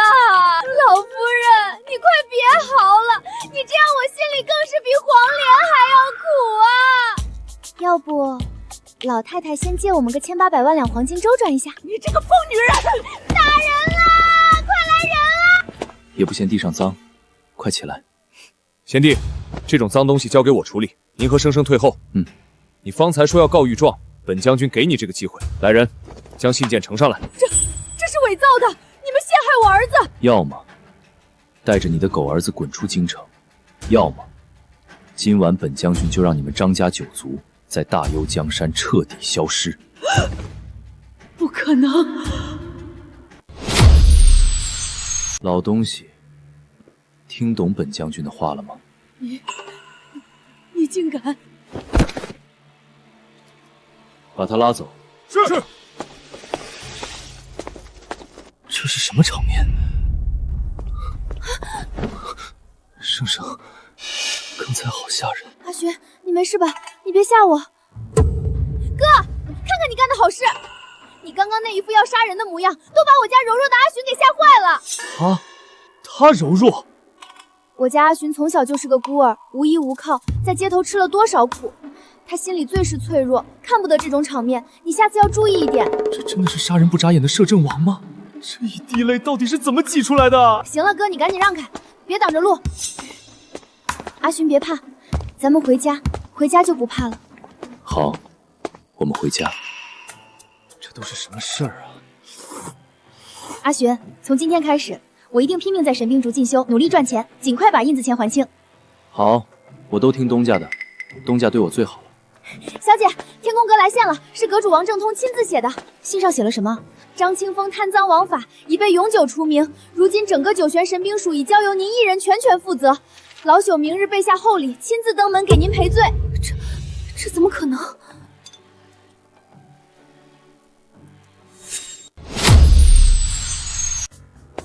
绝对不可能！张清风在天宫阁地位极高，连大阁主居然都要亲自登门向我赔罪。哥，昨日是不是你在背后做了什么？大阁主怎么可能这么怕我？昨日我不是去晚了吗？等等，大阁主，难道王爷昨晚直接把九泉神兵署强行收编了？定是这样，看来这锅我只能替王爷背了。生生啊，我确实在背后找朋友出了点力，帮了点小忙。天哪，原来是我这不靠谱的笨蛋哥哥终于靠谱了一回。大小姐，天宫阁大阁主王正通在门外求见，快请他进来。玉姑娘，老朽御下无方，特来给您赔罪。这是九泉神兵署大署长的聘书，求您千万。王阁主，我尚未在兵署学成，资历尚浅，这署长职位我不能收。你不收，你要是不收，老朽今天就一头撞死在这将军府的柱子上。哎呀，王阁主，使不得，使不得！生生你就快收下吧，别闹出人命。罢了罢了，我收下就是了。您快请起。那如此，我便不叨扰于姑娘了。哥，你简直是深藏不露啊！你到底是怎么做到让大阁主吓成那样的？我也就是找了军中的几个朋友，随便聊了聊。太厉害了，哥！为了奖励你，今天晚上我同意你给阿寻搓澡了。那是我想讨好王爷随口说的瞎话呀！真去给摄政王搓澡，他不得扒了我的皮？那今晚就有劳大舅子了。不要啊！虽然张清风解决了，但阿寻身上还背着20万两的印子钱，这可如何是好？不行，本姑娘必须马上帮自家男人搞钱。有了，阿寻，我想到赚钱的办法了。小云，快去准备马车。是，小姐，小云这就去。阿寻，等会儿跟本姑娘去个地方，你放心，你的好日子马上就要来了。傻丫头，我怎么舍得让你为我花1文钱？嘿，什么你啊我的，你的事儿就是我的事儿，我乐意给你花钱。小姐，张掌柜来了。大小姐，天大的喜事！京城来了一个神秘的大买家，指明要天价收购您的忘忧九孝。当真？对方出价多少？对方说银子不是问题，但那位买家放话，必须让您的未婚夫婿亲自去酒肆面谈，否则就踏平酒肆。找阿寻面谈？对方到底是谁？阿寻，快醒醒，咱们马上要去干一票大的。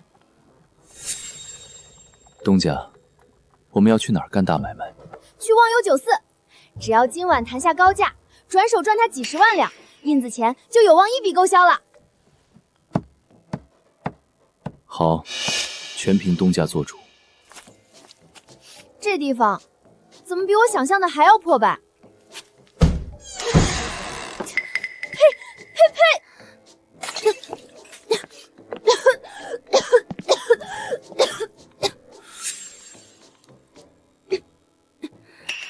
就是你们两个，让本少爷等了这么久。拿着这5万两，赶紧滚！这间酒肆今后归本少爷了。这地段价值整整50万两，你拿5万两强买，打发要饭的吗？哼，在这京城，本少爷看上的东西，谁敢说个不字？哟，这男宠长得倒是挺标致，本少爷额外赏你10万两，今晚伺候好老子，保你吃香喝辣。你这王八蛋，我杀了你！就拿这点钱，你是想雇我，还是希望我赏你一碗饭吃？嗯？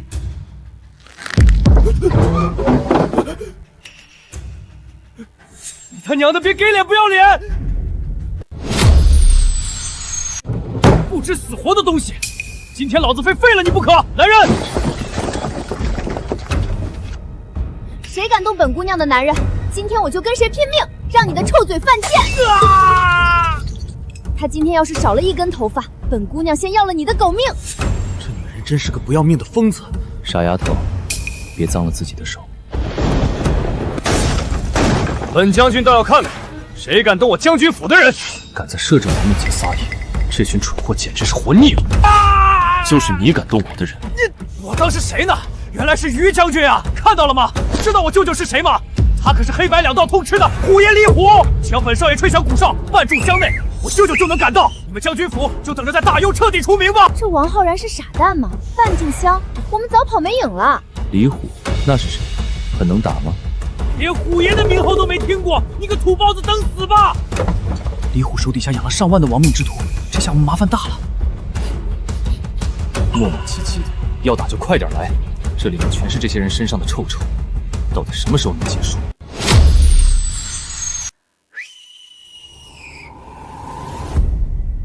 你们洗干净脖子等着，我舅舅绝对不会放过你们。完了，这次真的大难临头了。阿玄，要不咱们先从后门溜吧？不必，我倒要看看这个李虎长了几个脑袋。现在跑了，他们也会暗地里找麻烦，这种事就得一次性解决。不过，咱几个能打过吗？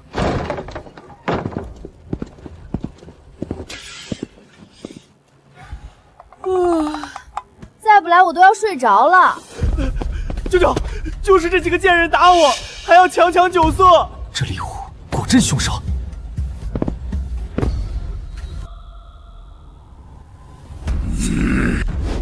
小子，就是你动了本大爷的外甥，活腻歪了是吧？你他娘的是聋了还是哑了？听不见老子跟你说话吗？吵死！给老子把他剁碎了喂狗！这是小人有眼不识泰山，罪该万死，求贵人饶命啊！舅舅，您怎么给这个穷包蛋跪下了？你方才说你舅舅很能打，怎么现在不打了？现在知道我是谁了吗？他是大幽唯一的摄政王，我们全家都完了。就这？什么啊？这么不惊吓？阿寻，我们走吧。好，这里太脏，我带你回家。哎呀，大小姐，天大的喜讯，又有一个神秘大买家要买下酒肆儿。对方出多少银子？对方出价5000万两白银，还说这是给您和这位公子大婚的贺礼。多少？5000万两。我和阿寻大婚的贺礼，这个神秘大买家到底是谁？我认识的人可拿不出这么多银子当贺礼，这人定是阿寻的朋友。我知道了，阿寻一定是隐世的江湖至尊，这一定是他道上的朋友送的。好，这字我签了，张掌柜立刻约买家过来。阿寻，阿寻，我们彻底发财了，我们再也不用为印子钱发愁了。东家快下来，小心摔着。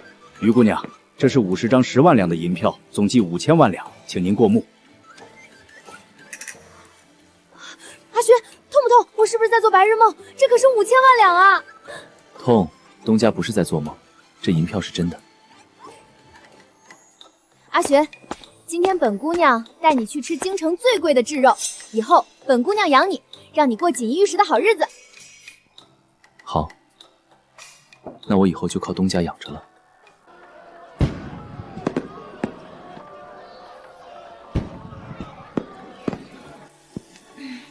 阿寻，为咱们印子钱清零，干了！以后再也不用过苦日子了。生生，如今债清了，酒肆也卖了，咱们当初签的那份聘夫契约，是不是也到期了？你要走，你不要我了。傻丫头，契约到期，自然要换一份终身契书。我想让你做我真正的妻子。妻子。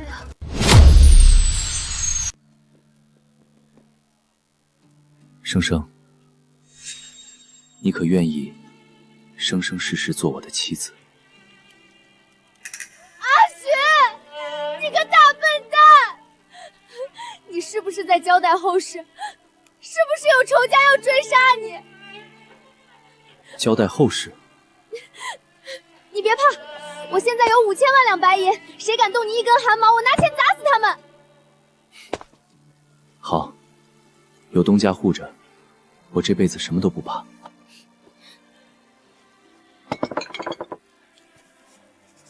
口说无凭，必须立词据，签字，按手印。从今往后，在下就是东家的人了，请东家以后多多关照。你怎么这么乖啊？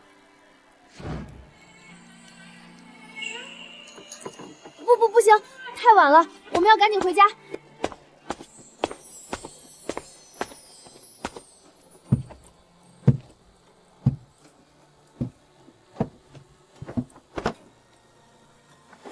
阿璇，这车是林哥的那辆吗？自然，自家兄弟不做白不做。贤弟，贤弟啊！我身为生生的长兄，举双手赞同这门亲事。这是我将军府全部的嫁妆，求王爷大发慈悲，千万要收下呀！哥，你在胡说八道什么？什么王爷？贤弟，好贤弟，这是我余家的全部家当，求你务必收下。哥，你大半夜发什么疯？拿个破麻袋装家底当嫁妆，还叫阿寻王爷？将军，属下已查明，那5000万两贺礼是摄政王给的。贺礼？这分明是强行兼并将军府的安置费啊！贤弟，这真的是我最后的私房钱了，求您千万要收下呀！别抄我的家啊！哥，咱们手里有5000万两，你拿个破麻袋来装嫁妆，不是丢人吗？生生，你懂什么？这叫财不外露，低调，懂不懂？我不信。阿璇，咱们走，去我房里看宝贝，别理我哥。好，大舅子的心意我心领了，还是你自己收着吧。谢王爷不杀之恩。阿璇，你看，这是我3岁时在府门口扎抹布的画像，当时屁股还摔青了呢。很可爱，我的生生从小就与众不同。贤弟，生生，夜深了，我让人抬一张软榻进来，妹夫今晚直接歇在生生房里如何？于承少，你疯了吧？哥，你这是引狼入室，快出去！大舅有心了，把榻抬进来吧。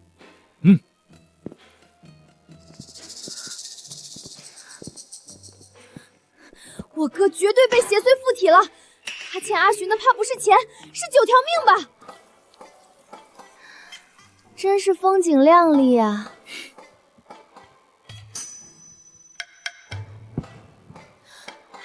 阿寻，太阳晒屁股了，今天本姑娘带你出去挥霍，体验有钱人的快乐。东家，大清早的要去哪儿啊？快起来，到时候你就知道了。哥，驾车去京城最顶级的布庄霓裳天阙，我要给阿寻买100套蜀锦。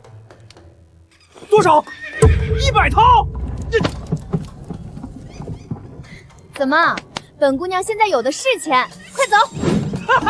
好嘞，坐稳了，买衣裳去喽。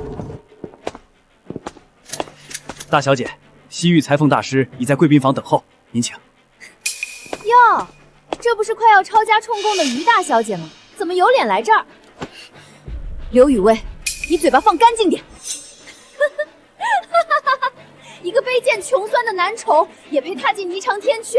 识相的立刻给本小姐滚出去，否则你们将军府的叫人来赶可就要丢尽了。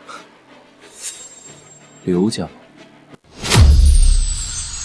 于生生，识相的自己滚，等掌柜亲自赶人，那场面可就难看了。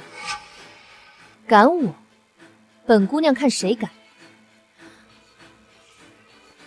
于生生，我们刘家现在可是搭上了百里家，马上就要再上京飞黄腾达了。劝你识相点，赶紧滚出我的视线，别给脸不要脸。什么百里千里的，这是商铺，拿得出银子才能站得住脚。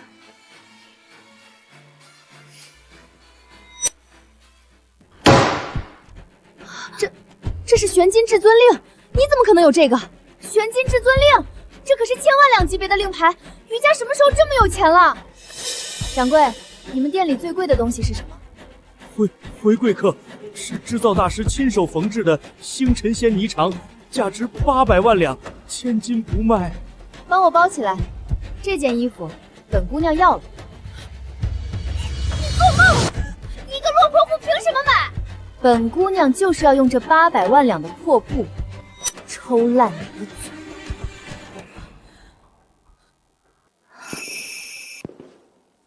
生生，没必要为了这种脏东西动气。况且，百里氏在我眼里根本不值一提。下贱男宠，你竟敢直呼百里氏名讳！今天不跪下磕头，你们休想活着离开！男宠，你给本姑娘听好了，我男人根本不是普通人，他是隐退江湖的黑道老大，大名鼎鼎的暗夜之王。你再敢不敬，信不信我男人今晚就派人把你沉进护城河底，天王老子也救不回你的命！就凭这个男宠也想动我？我已经通知了我爹，今天你们一个也别想跑！刘雨生，你这个逆女，你到底招惹了什么从天的大神？爹，您怎么这么快就来了？快帮我教训这两个贱人！刘雨薇，闭嘴！一个丧门星，我们刘家彻底完了！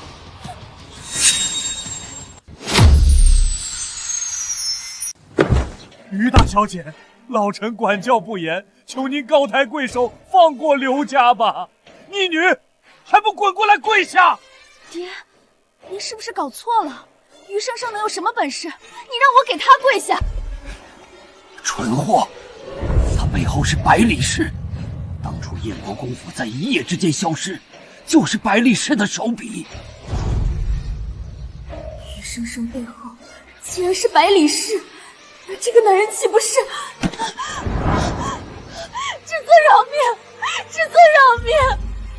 是我狗眼看人低，求您放过刘家！哇，阿寻这黑道之王的身份也太好用了，居然把刘家吓成这样！吵死了！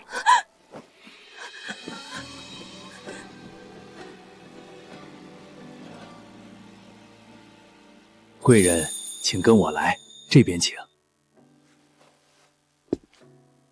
生生，你在这里等我。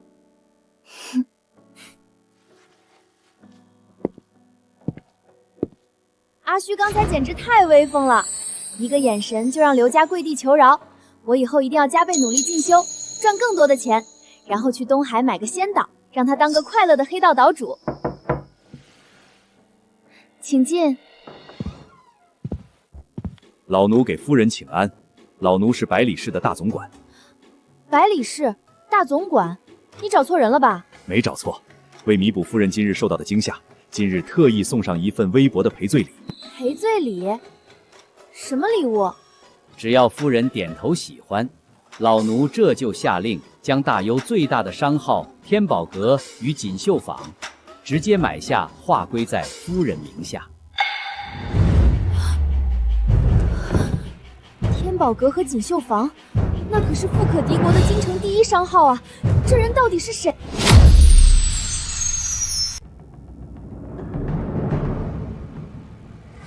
这绝对是阿以前的老部下，居然想用金钱诱惑阿寻重回黑道。夫人也是你叫的，回去告诉你们幕后老大，阿徐早就退隐江湖了，我们现在只想过寻常百姓的生活。夫人，主子只是想送你。闭嘴！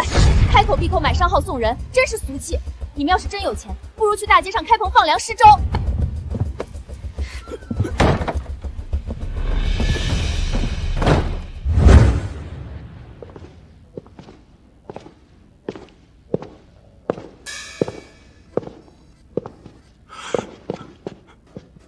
主子，夫人她……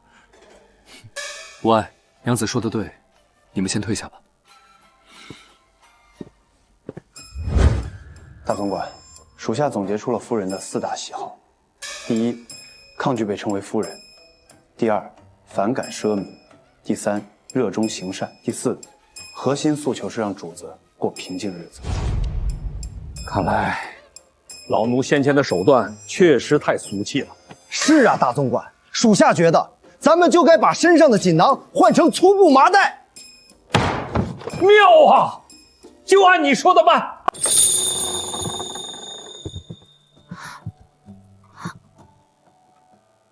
阿寻，方才你以前的那些黑道手下来找你了，但被我直接赶跑了，你不会怪我吧？娘子做得对，以后见一次打一次。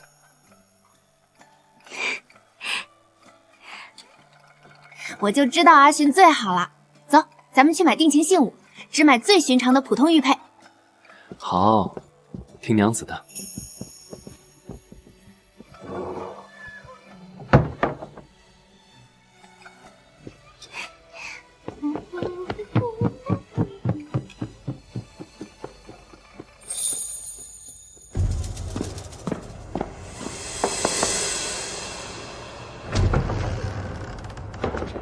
半炷香内，把玄蓝珠华玉镯送到金玉寺。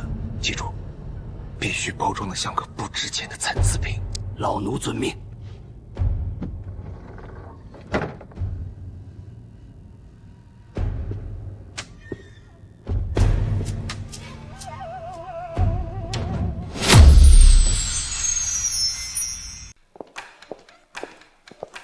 还是这家店低调有内涵，适合咱们。我的天，这两尊活祖宗怎么又来了？哎呀，于姑娘，稀客稀客，今儿个想看点什么？掌柜，把你们店里最普通、最不值钱的玉佩拿出来。还好，不是来砸招牌的。于姑娘，这双鱼玉佩最适合小两口，成会800两白银。800两？你怎么不去抢？掌柜，就没更便宜、更基础的款式了吗？姑娘，这已经是小店最基础的玉料了。掌柜，听闻贵店有镇店之宝，何不拿出来瞧瞧？阿寻，你疯了！咱们哪有那么多钱？你千万别再去借印子钱了。公子看看这个，这是镇店之宝浩海神心蓝宝，价值3万两黄金。就这，还有更像样的货色吗？原来是这位爷送来的啊！有了，方才一个学徒送来个瑕疵仿制品，虽是不值钱的玩意儿，倒也别致。于姑娘且看，这模样可是照着价值10万两黄金的稀世珍宝玄蓝珠华熔制的。虽然模样相差无几，但这个镯子是仿制的瑕疵品，用的是劣质琉璃，一文不值。看在于姑娘是熟客的份上，只要您买下那对800两的玉佩，这只仿制镯子老朽便直接免费送给您，当是交个朋友。啊，那真是太好了，多谢掌柜的。只是这琉璃仿制品，怎么看着比那3万两黄金的蓝宝还要晃眼？傻姑娘真是好骗。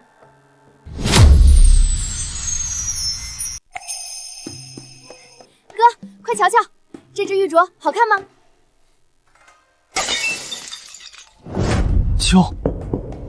鲛人类。哥，你怎么了？你护心丹呢？这东西哪儿来的？老实交代！买玉佩送的赠品啊，不过是不值钱的琉璃仿品。大兄，你至于吓成这样吗？仿品？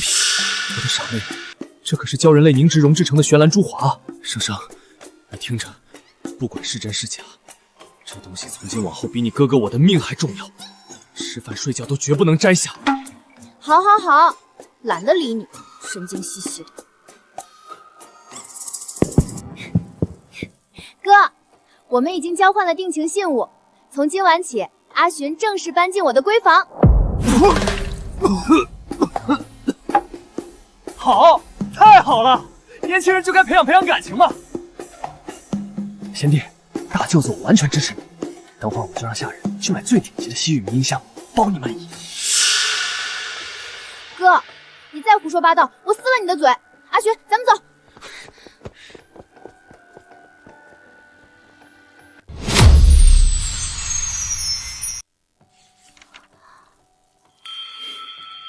这小丫头又想做什么？那个，阿寻，你还不休息吗？东家不睡，我怎敢先歇息？先说好，咱们画好楚河汉界，你睡外侧，我睡内侧，绝不许越界。要是敢半夜摸过来，本姑娘直接把你扔进湖里喂鱼。好，一切听凭娘子吩咐，我绝不越界。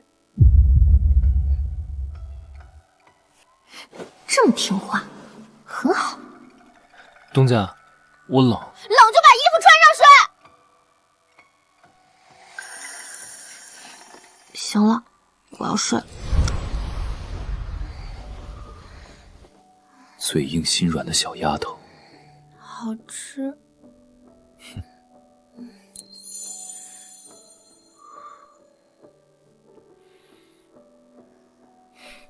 傻丫头，我倒是想守规矩，这可是你先越界的。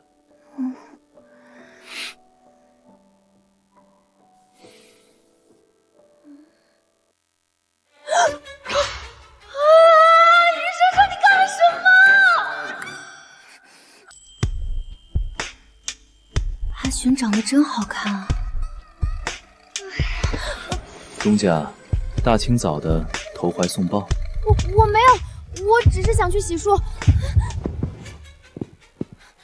跑慢些，别摔着了，我的小东家。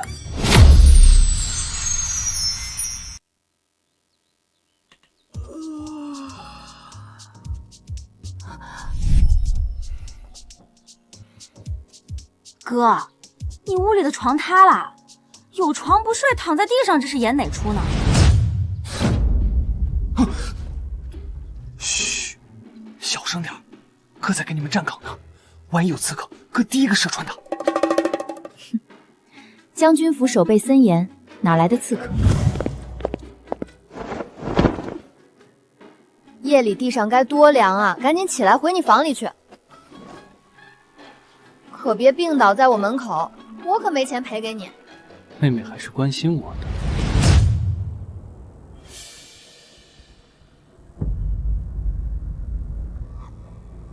想办法让老太君的马车在路上多耽搁几天。诺，本王不想在这个时候被任何人打扰我和王妃的清静。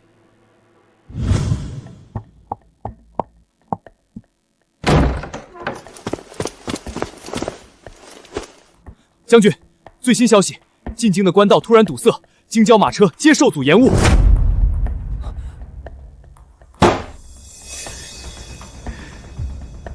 延误的好，马车受阻，老太君便不能立刻来将军府，就还有时间周旋。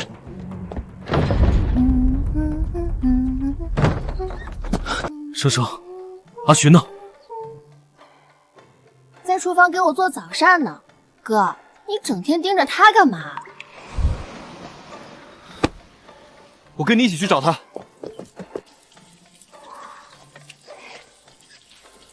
哇，我家阿寻也太贤惠了吧！谁家摄政王亲自下厨做膳食啊？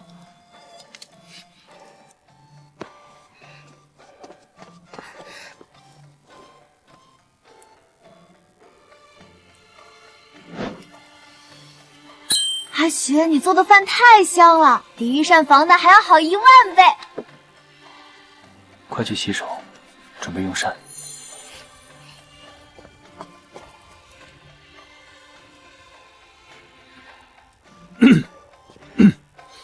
贤弟啊，能不能借一步说话？哥，你眼睛若是进了沙子，便去找大夫。有什么话当面说不得，还借一步？生生，休要胡闹，我是有正事。哥，你是不是又想背着我向阿寻借钱？什么借钱？我没有。我警告你，阿寻现在已经金盆洗手了，你也快戒掉你在外面那些恶习，休想再拉着我们阿寻下水。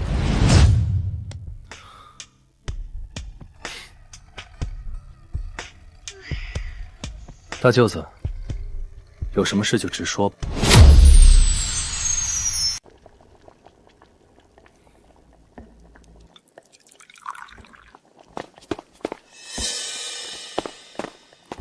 贤弟，老太君可要进京了，定是冲着生生手上的悬兰珠划来的。要不我帮着收拾东西，你们连夜逃往西域避避风头。大兄多虑了，官道堵了，老太君的马车这几日都到不了。我当然知道官道堵了，但老太君迟早会来的。难不成这位也想？小姐，这是霓裳天阙送来的今晚雅宴的至尊密帖。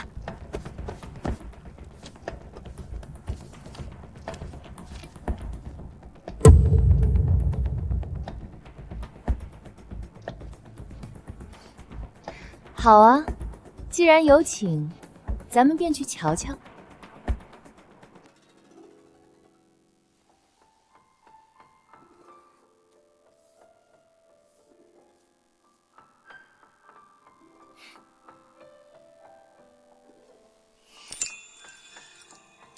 先立个难得规矩，今晚去了雅宴，不许看其他世家女眷超过3夕，听懂没有？娘子放心，我眼里只能装得下娘子一人。油嘴滑舌，快走了！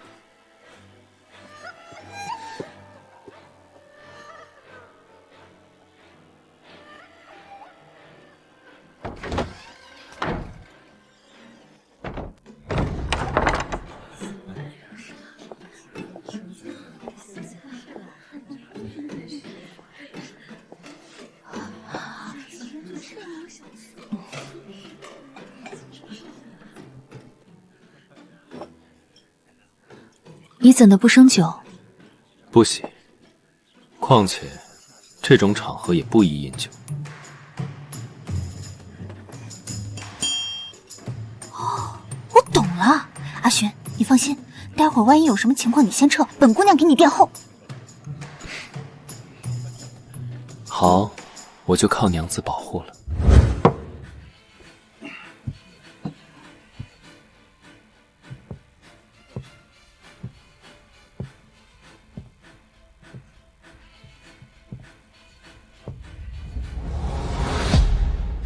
哟，这不是于大小姐吗？怎么带了个下贱的面布来赴宴？不过是个街头卖唱的玩意儿，披上黑绸缎也掩盖不住浑身的勾栏卑贱气。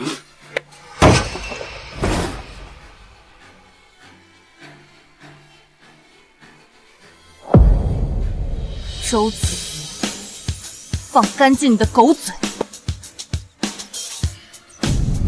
本少爷说错了。首先，阿寻是我名正言顺的夫君；其次，我看面部的风骨也比你周大少这种金玉其外败诉其中的世家败类要高贵100倍。你个小贱人说什么？你再说一遍！狗眼就是不识货，我家阿寻身上这件长袍乃是特制的无价之宝。岂是俗物能比的？无价之宝，依本少爷看，不过是200文一匹的廉价仿品。余生生，若实在缺钱，本少爷可以借你几百两去买身像样的成衣，省得丢人现眼。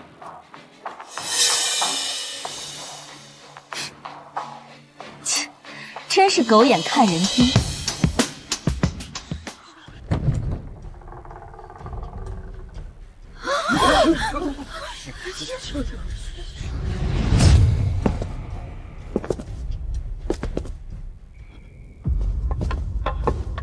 这是摄政王殿下，应是不便亮明身份。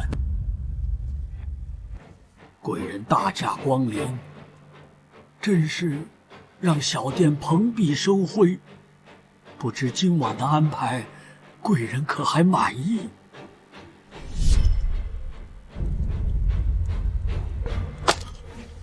完了，这个男人根本不是面壁，而是隐藏身份的贵人。阿寻，这位老神仙是谁啊？怎么对你这么客气？一位认识的长辈。周大少，怎么不继续拿银票出来借我了？你刚才的威风劲儿哪儿去了？于大小姐，是小人嘴贱，小人该死，求于大小姐大人不计小人过，放小人一马。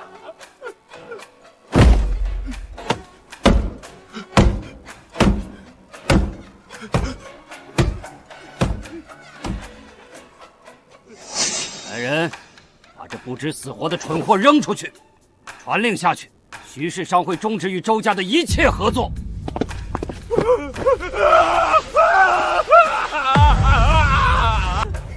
打得好，活该！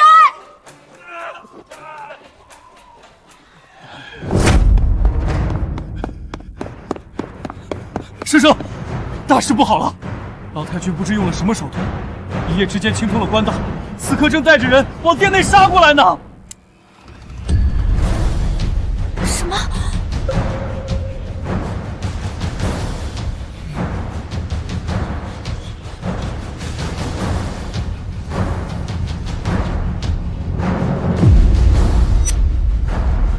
祖母来了！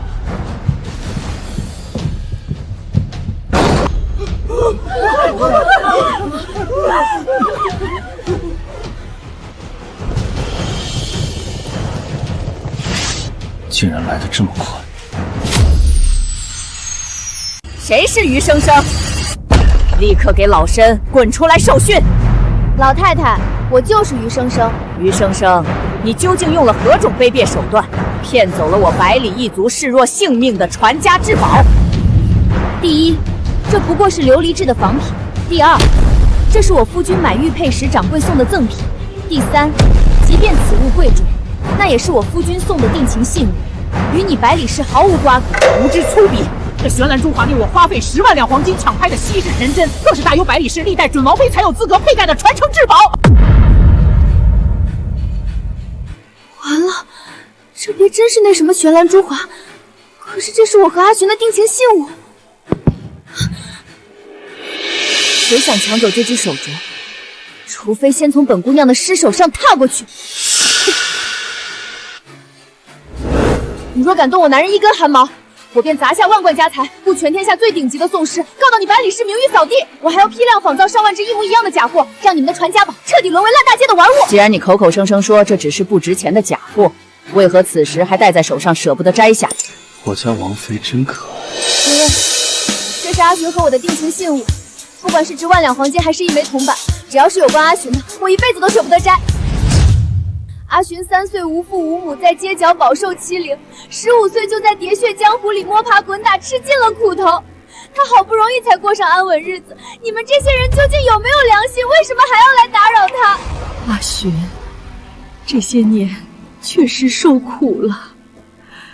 那个老太太，我不是存心凶您的。阿寻，现在怎么办？别怕，万事有我。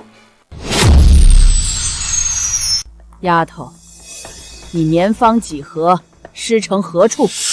年方23，如今在天宫阁九玄神兵署当差。哼，那你可知你身后这个男人究竟是何身份？他是谁不重要，阿寻如今是我的人，生死契过皆归属本姑娘。看见没？这是终身契书，上面白纸黑字，还有阿寻亲手按的有手印。堂堂大幽摄政王，居然按有手印签卖身契，这要是传出去，大幽天都要塌了。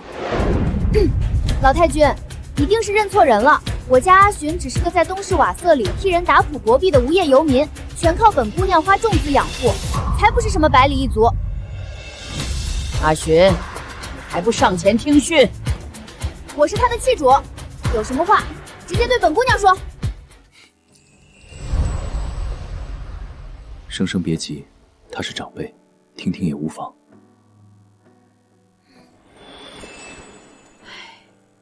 林管家，把东西呈上来。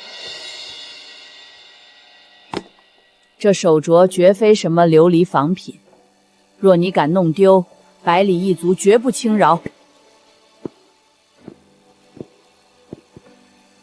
阿寻，这老太太人还不错，临走还送了块金牌，这玩意儿能卖多少钱？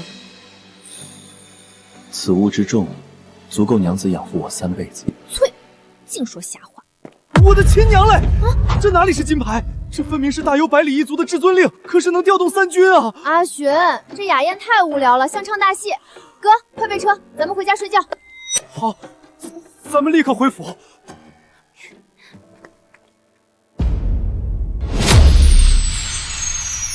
哎呀，站了一整晚，本姑娘这双玉足都要断了。阿寻，你干嘛呢？男女授受不亲。娘子都签了终生契，还怕什么授受不亲？阿寻，那个老太太真是你家长辈？你是不是在家族内斗中落败，被赶出来了？娘子觉得呢？夫君莫怕，以后我养你。我手里有5000万两银票，足够你挥霍几辈子。娘子要养我几辈子？哼，便宜你了。那个，既然你俩感情甚温，我觉得不如明日就将大婚给办了吧。哥，你疯了吧？我阿寻才刚互通心意没几天，这也太快了。不快，你跟我愿倾尽家财，在白玉京酒楼连摆100日宴，金丝红豆挂满京城。停，哥，你真是彻底疯了。阿寻性子低调，才不喜欢这么吵闹。阿寻，你快说说他。大婚之事不必操之过急，一切等生生准备好了再说。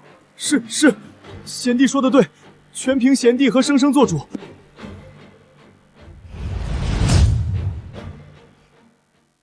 唉，老子这辈子做过最聪明、最走运的事，就是当初没有把那个叫花子打死。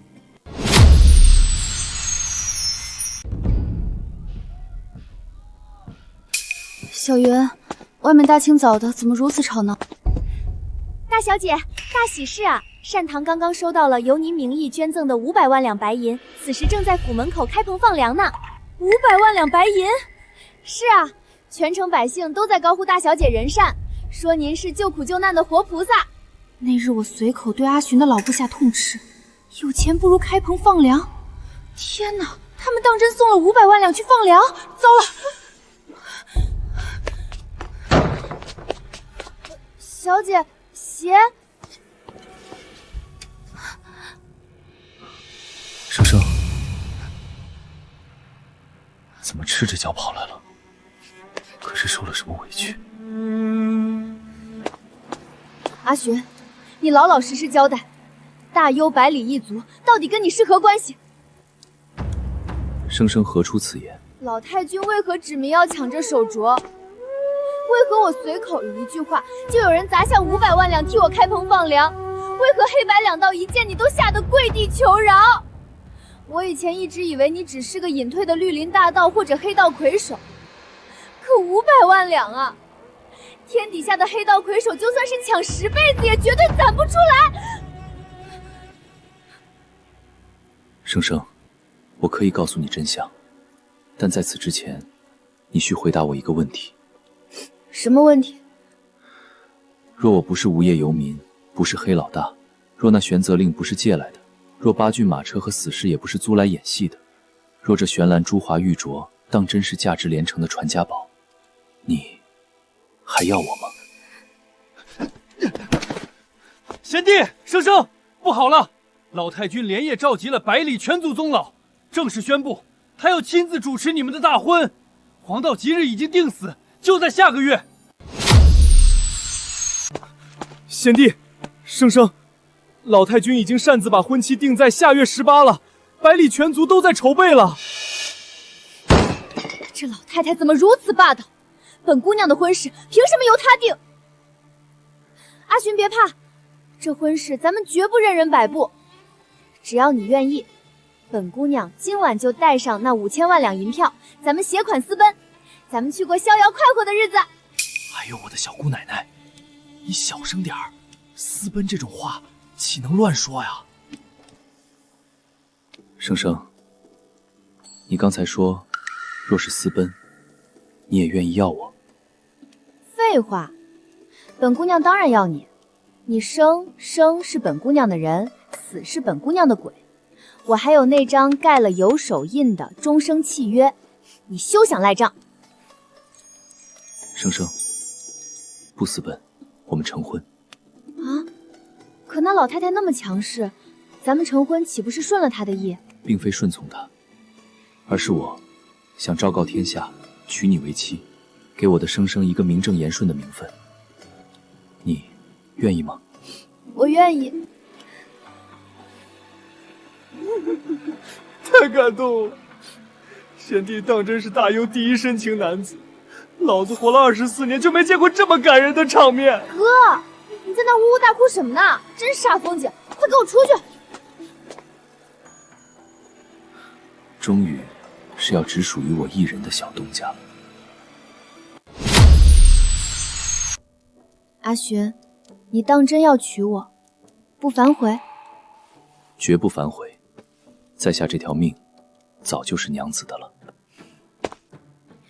好，那本姑娘定几个规矩：成亲不许那老太太插手，婚礼一切从简，聘礼不得超过10两银子。还有，成婚那天你必须穿那套柔弱书生的旧衣服。都依娘子。在下身无分文，本就该入赘听话。这还差不多。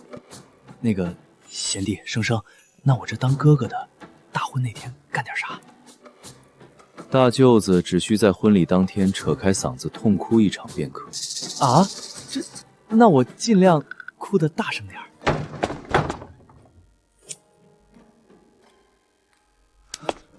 余生生，余生生，你堂堂将军府千金，成亲居然拿旧衣服改婚服，这也太抠门了吧！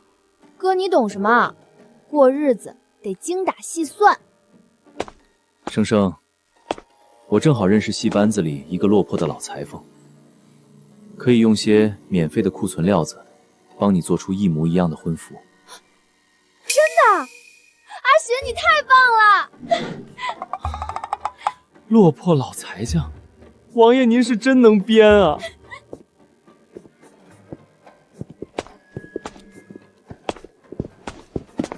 老朽是小寻在瓦塞结识的裁缝，特来为姑娘缝制婚服。林管家，这老头是谁啊？排场这么大。回将军，这是极西之地缝针10年的金鉴圣手，王爷为了请老先生出山，捐献了足足8000万两的白银。哪里是免费的裁缝，足足8000万两啊！老先生，我想用自己设计的这个样式，可以吗？自然可以，这姑娘倒是有着奇思妙想，实在令人叹服。阿寻，你这戏班子朋友手艺行不行啊？可别把我设计的婚服给缝歪了。娘子放心，老先生手艺极好，定能让娘子惊艳天下。阿寻，不管你以前是瓦塞达普的，还是绿林大盗，我都不在乎。往后不管是落魄还是富贵，我都跟着你。生生，若我送你的每一样东西都是真的呢？真的？什么意思？那只玉镯不是琉璃，令牌也不是借的。白天的老裁缝是我花8000万两请来的，九玄神兵属也是我亲自向皇上要来送你的。而这一切，只因有人骂了你一句。你到底是谁？我是百里氏唯一的继承人，也是当今大幽朝的摄政王百里寻。今日的老太君，正是我的亲祖母。百里寻，你个大骗子！你太欺负人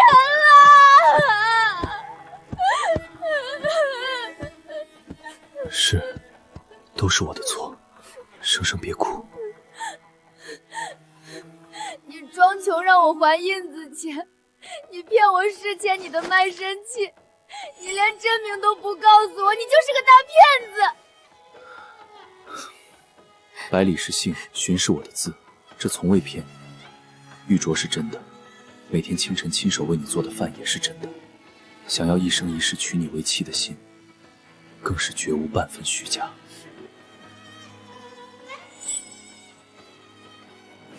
罚你一辈子都不准骗我！好，一辈子都听娘子的。总算敞开心扉了，但生生好像哭了。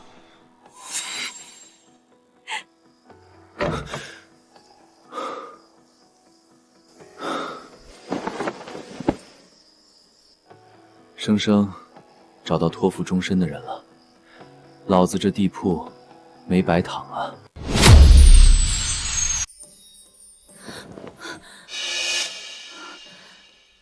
原来不是梦，阿寻真的是摄政王百里寻，那只镯子竟然值10万两黄金。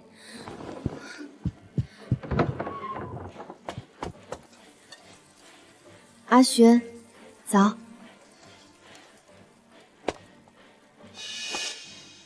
生生醒了，怎么不穿鞋就跑出来了？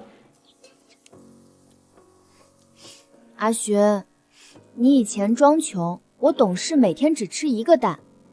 如今知道你是摄政王了，本姑娘要吃2个蛋。好，别说2个，娘子要吃多少都有。这还差不多。不过你别以为有钱了就能把我收买，本姑娘可是有风骨的。哼，还有，你这围裙结系得真丑，看着就像是故意装可怜。是，在下知错，全凭娘子责罚。生生，你老实告诉哥哥，昨晚是不是被这小子欺负？偷偷哭过了？哪有？哥哥，你看错了，我只是今早起来被花粉迷了眼。要是让老子知道你受了委屈，老子就算拼了这条命也……行了，哥，阿寻心疼我还来不及呢。走，咱们去膳厅用膳，顺便找你算算账。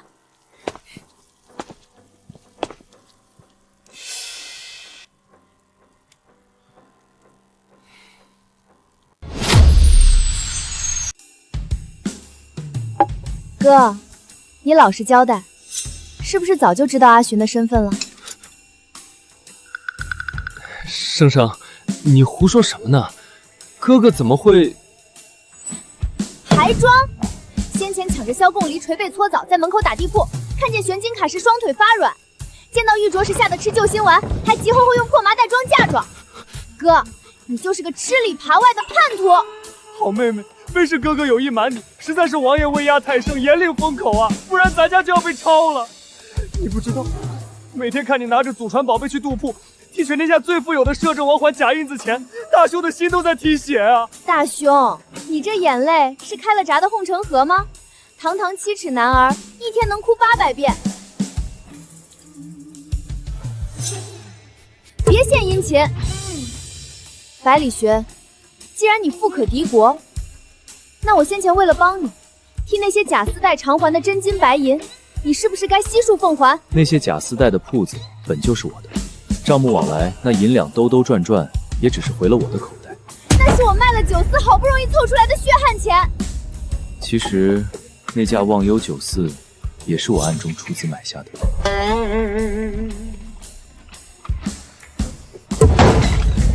好啊，你个百里寻，这笔账必须从即日起开始计算利息，按日利率1分来计。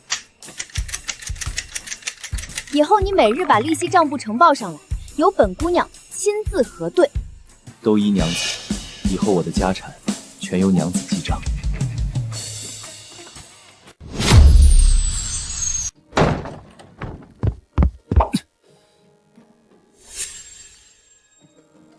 生生，阿寻可是富可敌国的摄政王，你非要在街头小摊办婚礼，预算还只有10两银子。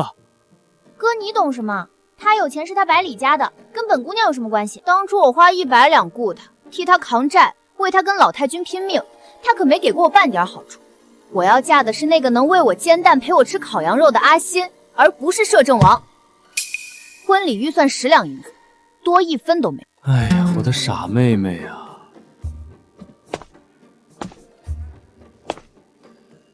我的好东家，有一桩关于大婚的要事，得跟娘子商量商量。有话直说，别使美男计。这次大婚要请的宗族宾客稍微多了些，大概有3000人。3000人？你当是带兵打仗啊？这已经是本王极力压缩后的结果。原本礼部的名册是有8000人的。不行，砍掉，必须砍到100人以内。谁不服气，让他们自己买烤羊肉去，休想来白吃白喝。生生，下月京城是雨季，我不想看你在大婚那天淋雨，更不想让你受冻。那怎么办？我知道城郊有一处荒废很久的旧庄子，主人家不收租金，咱们去那儿办如何？真的不收租金？真的。不是你百里家的产业？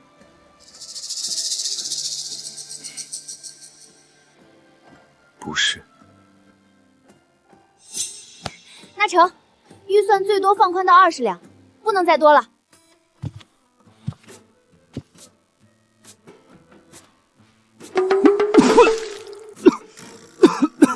生生，你真要拿这种像通缉令一样的破纸发请柬？这叫简洁大方。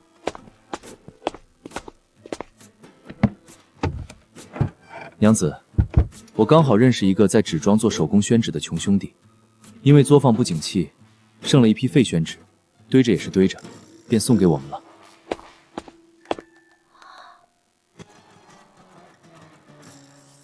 哇，这纸的手感也太好了，温润如玉。那作坊虽然快倒闭了，但这手艺真是没得说。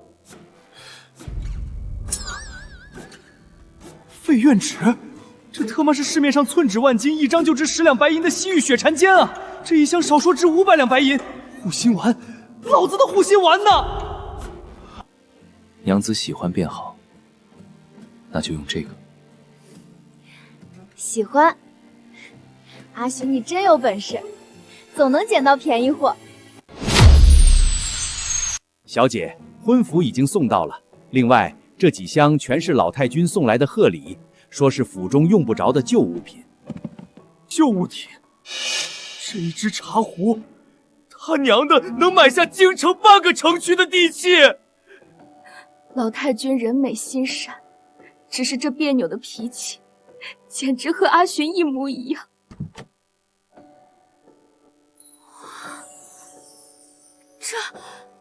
这也太好看了吧！阿寻，那位老裁缝手艺真好。娘子喜欢便好。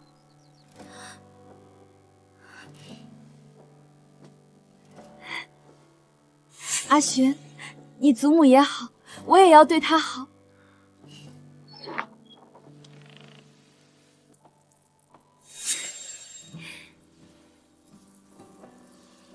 哥，看傻啦？我好看吗？哥，等会儿可别哭得太惨，不然把刚画好的喜妆哭花了，阿新请来的3000宾客可要笑话你了。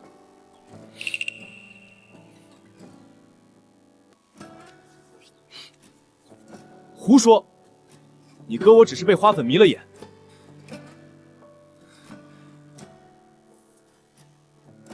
生生，哥哥祝你一生顺遂，琴瑟和鸣。谢谢哥哥。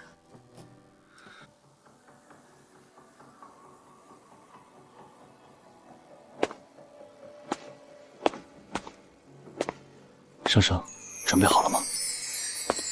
哥，我们走吧。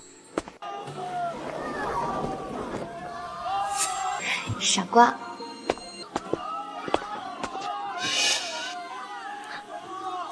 阿寻，你……东家，这一次，在下终于名正言顺的接住你了。堂堂大王爷，居然真穿着几十两的衣裳入赘给我当赘婿啊！当然，百里寻是大幽朝的摄政王，而邵千寻是专属于娘子的柔弱书生。好啊，拿了这100两银子，从此就是我的人了。生生，这辈子你都休想逃开了。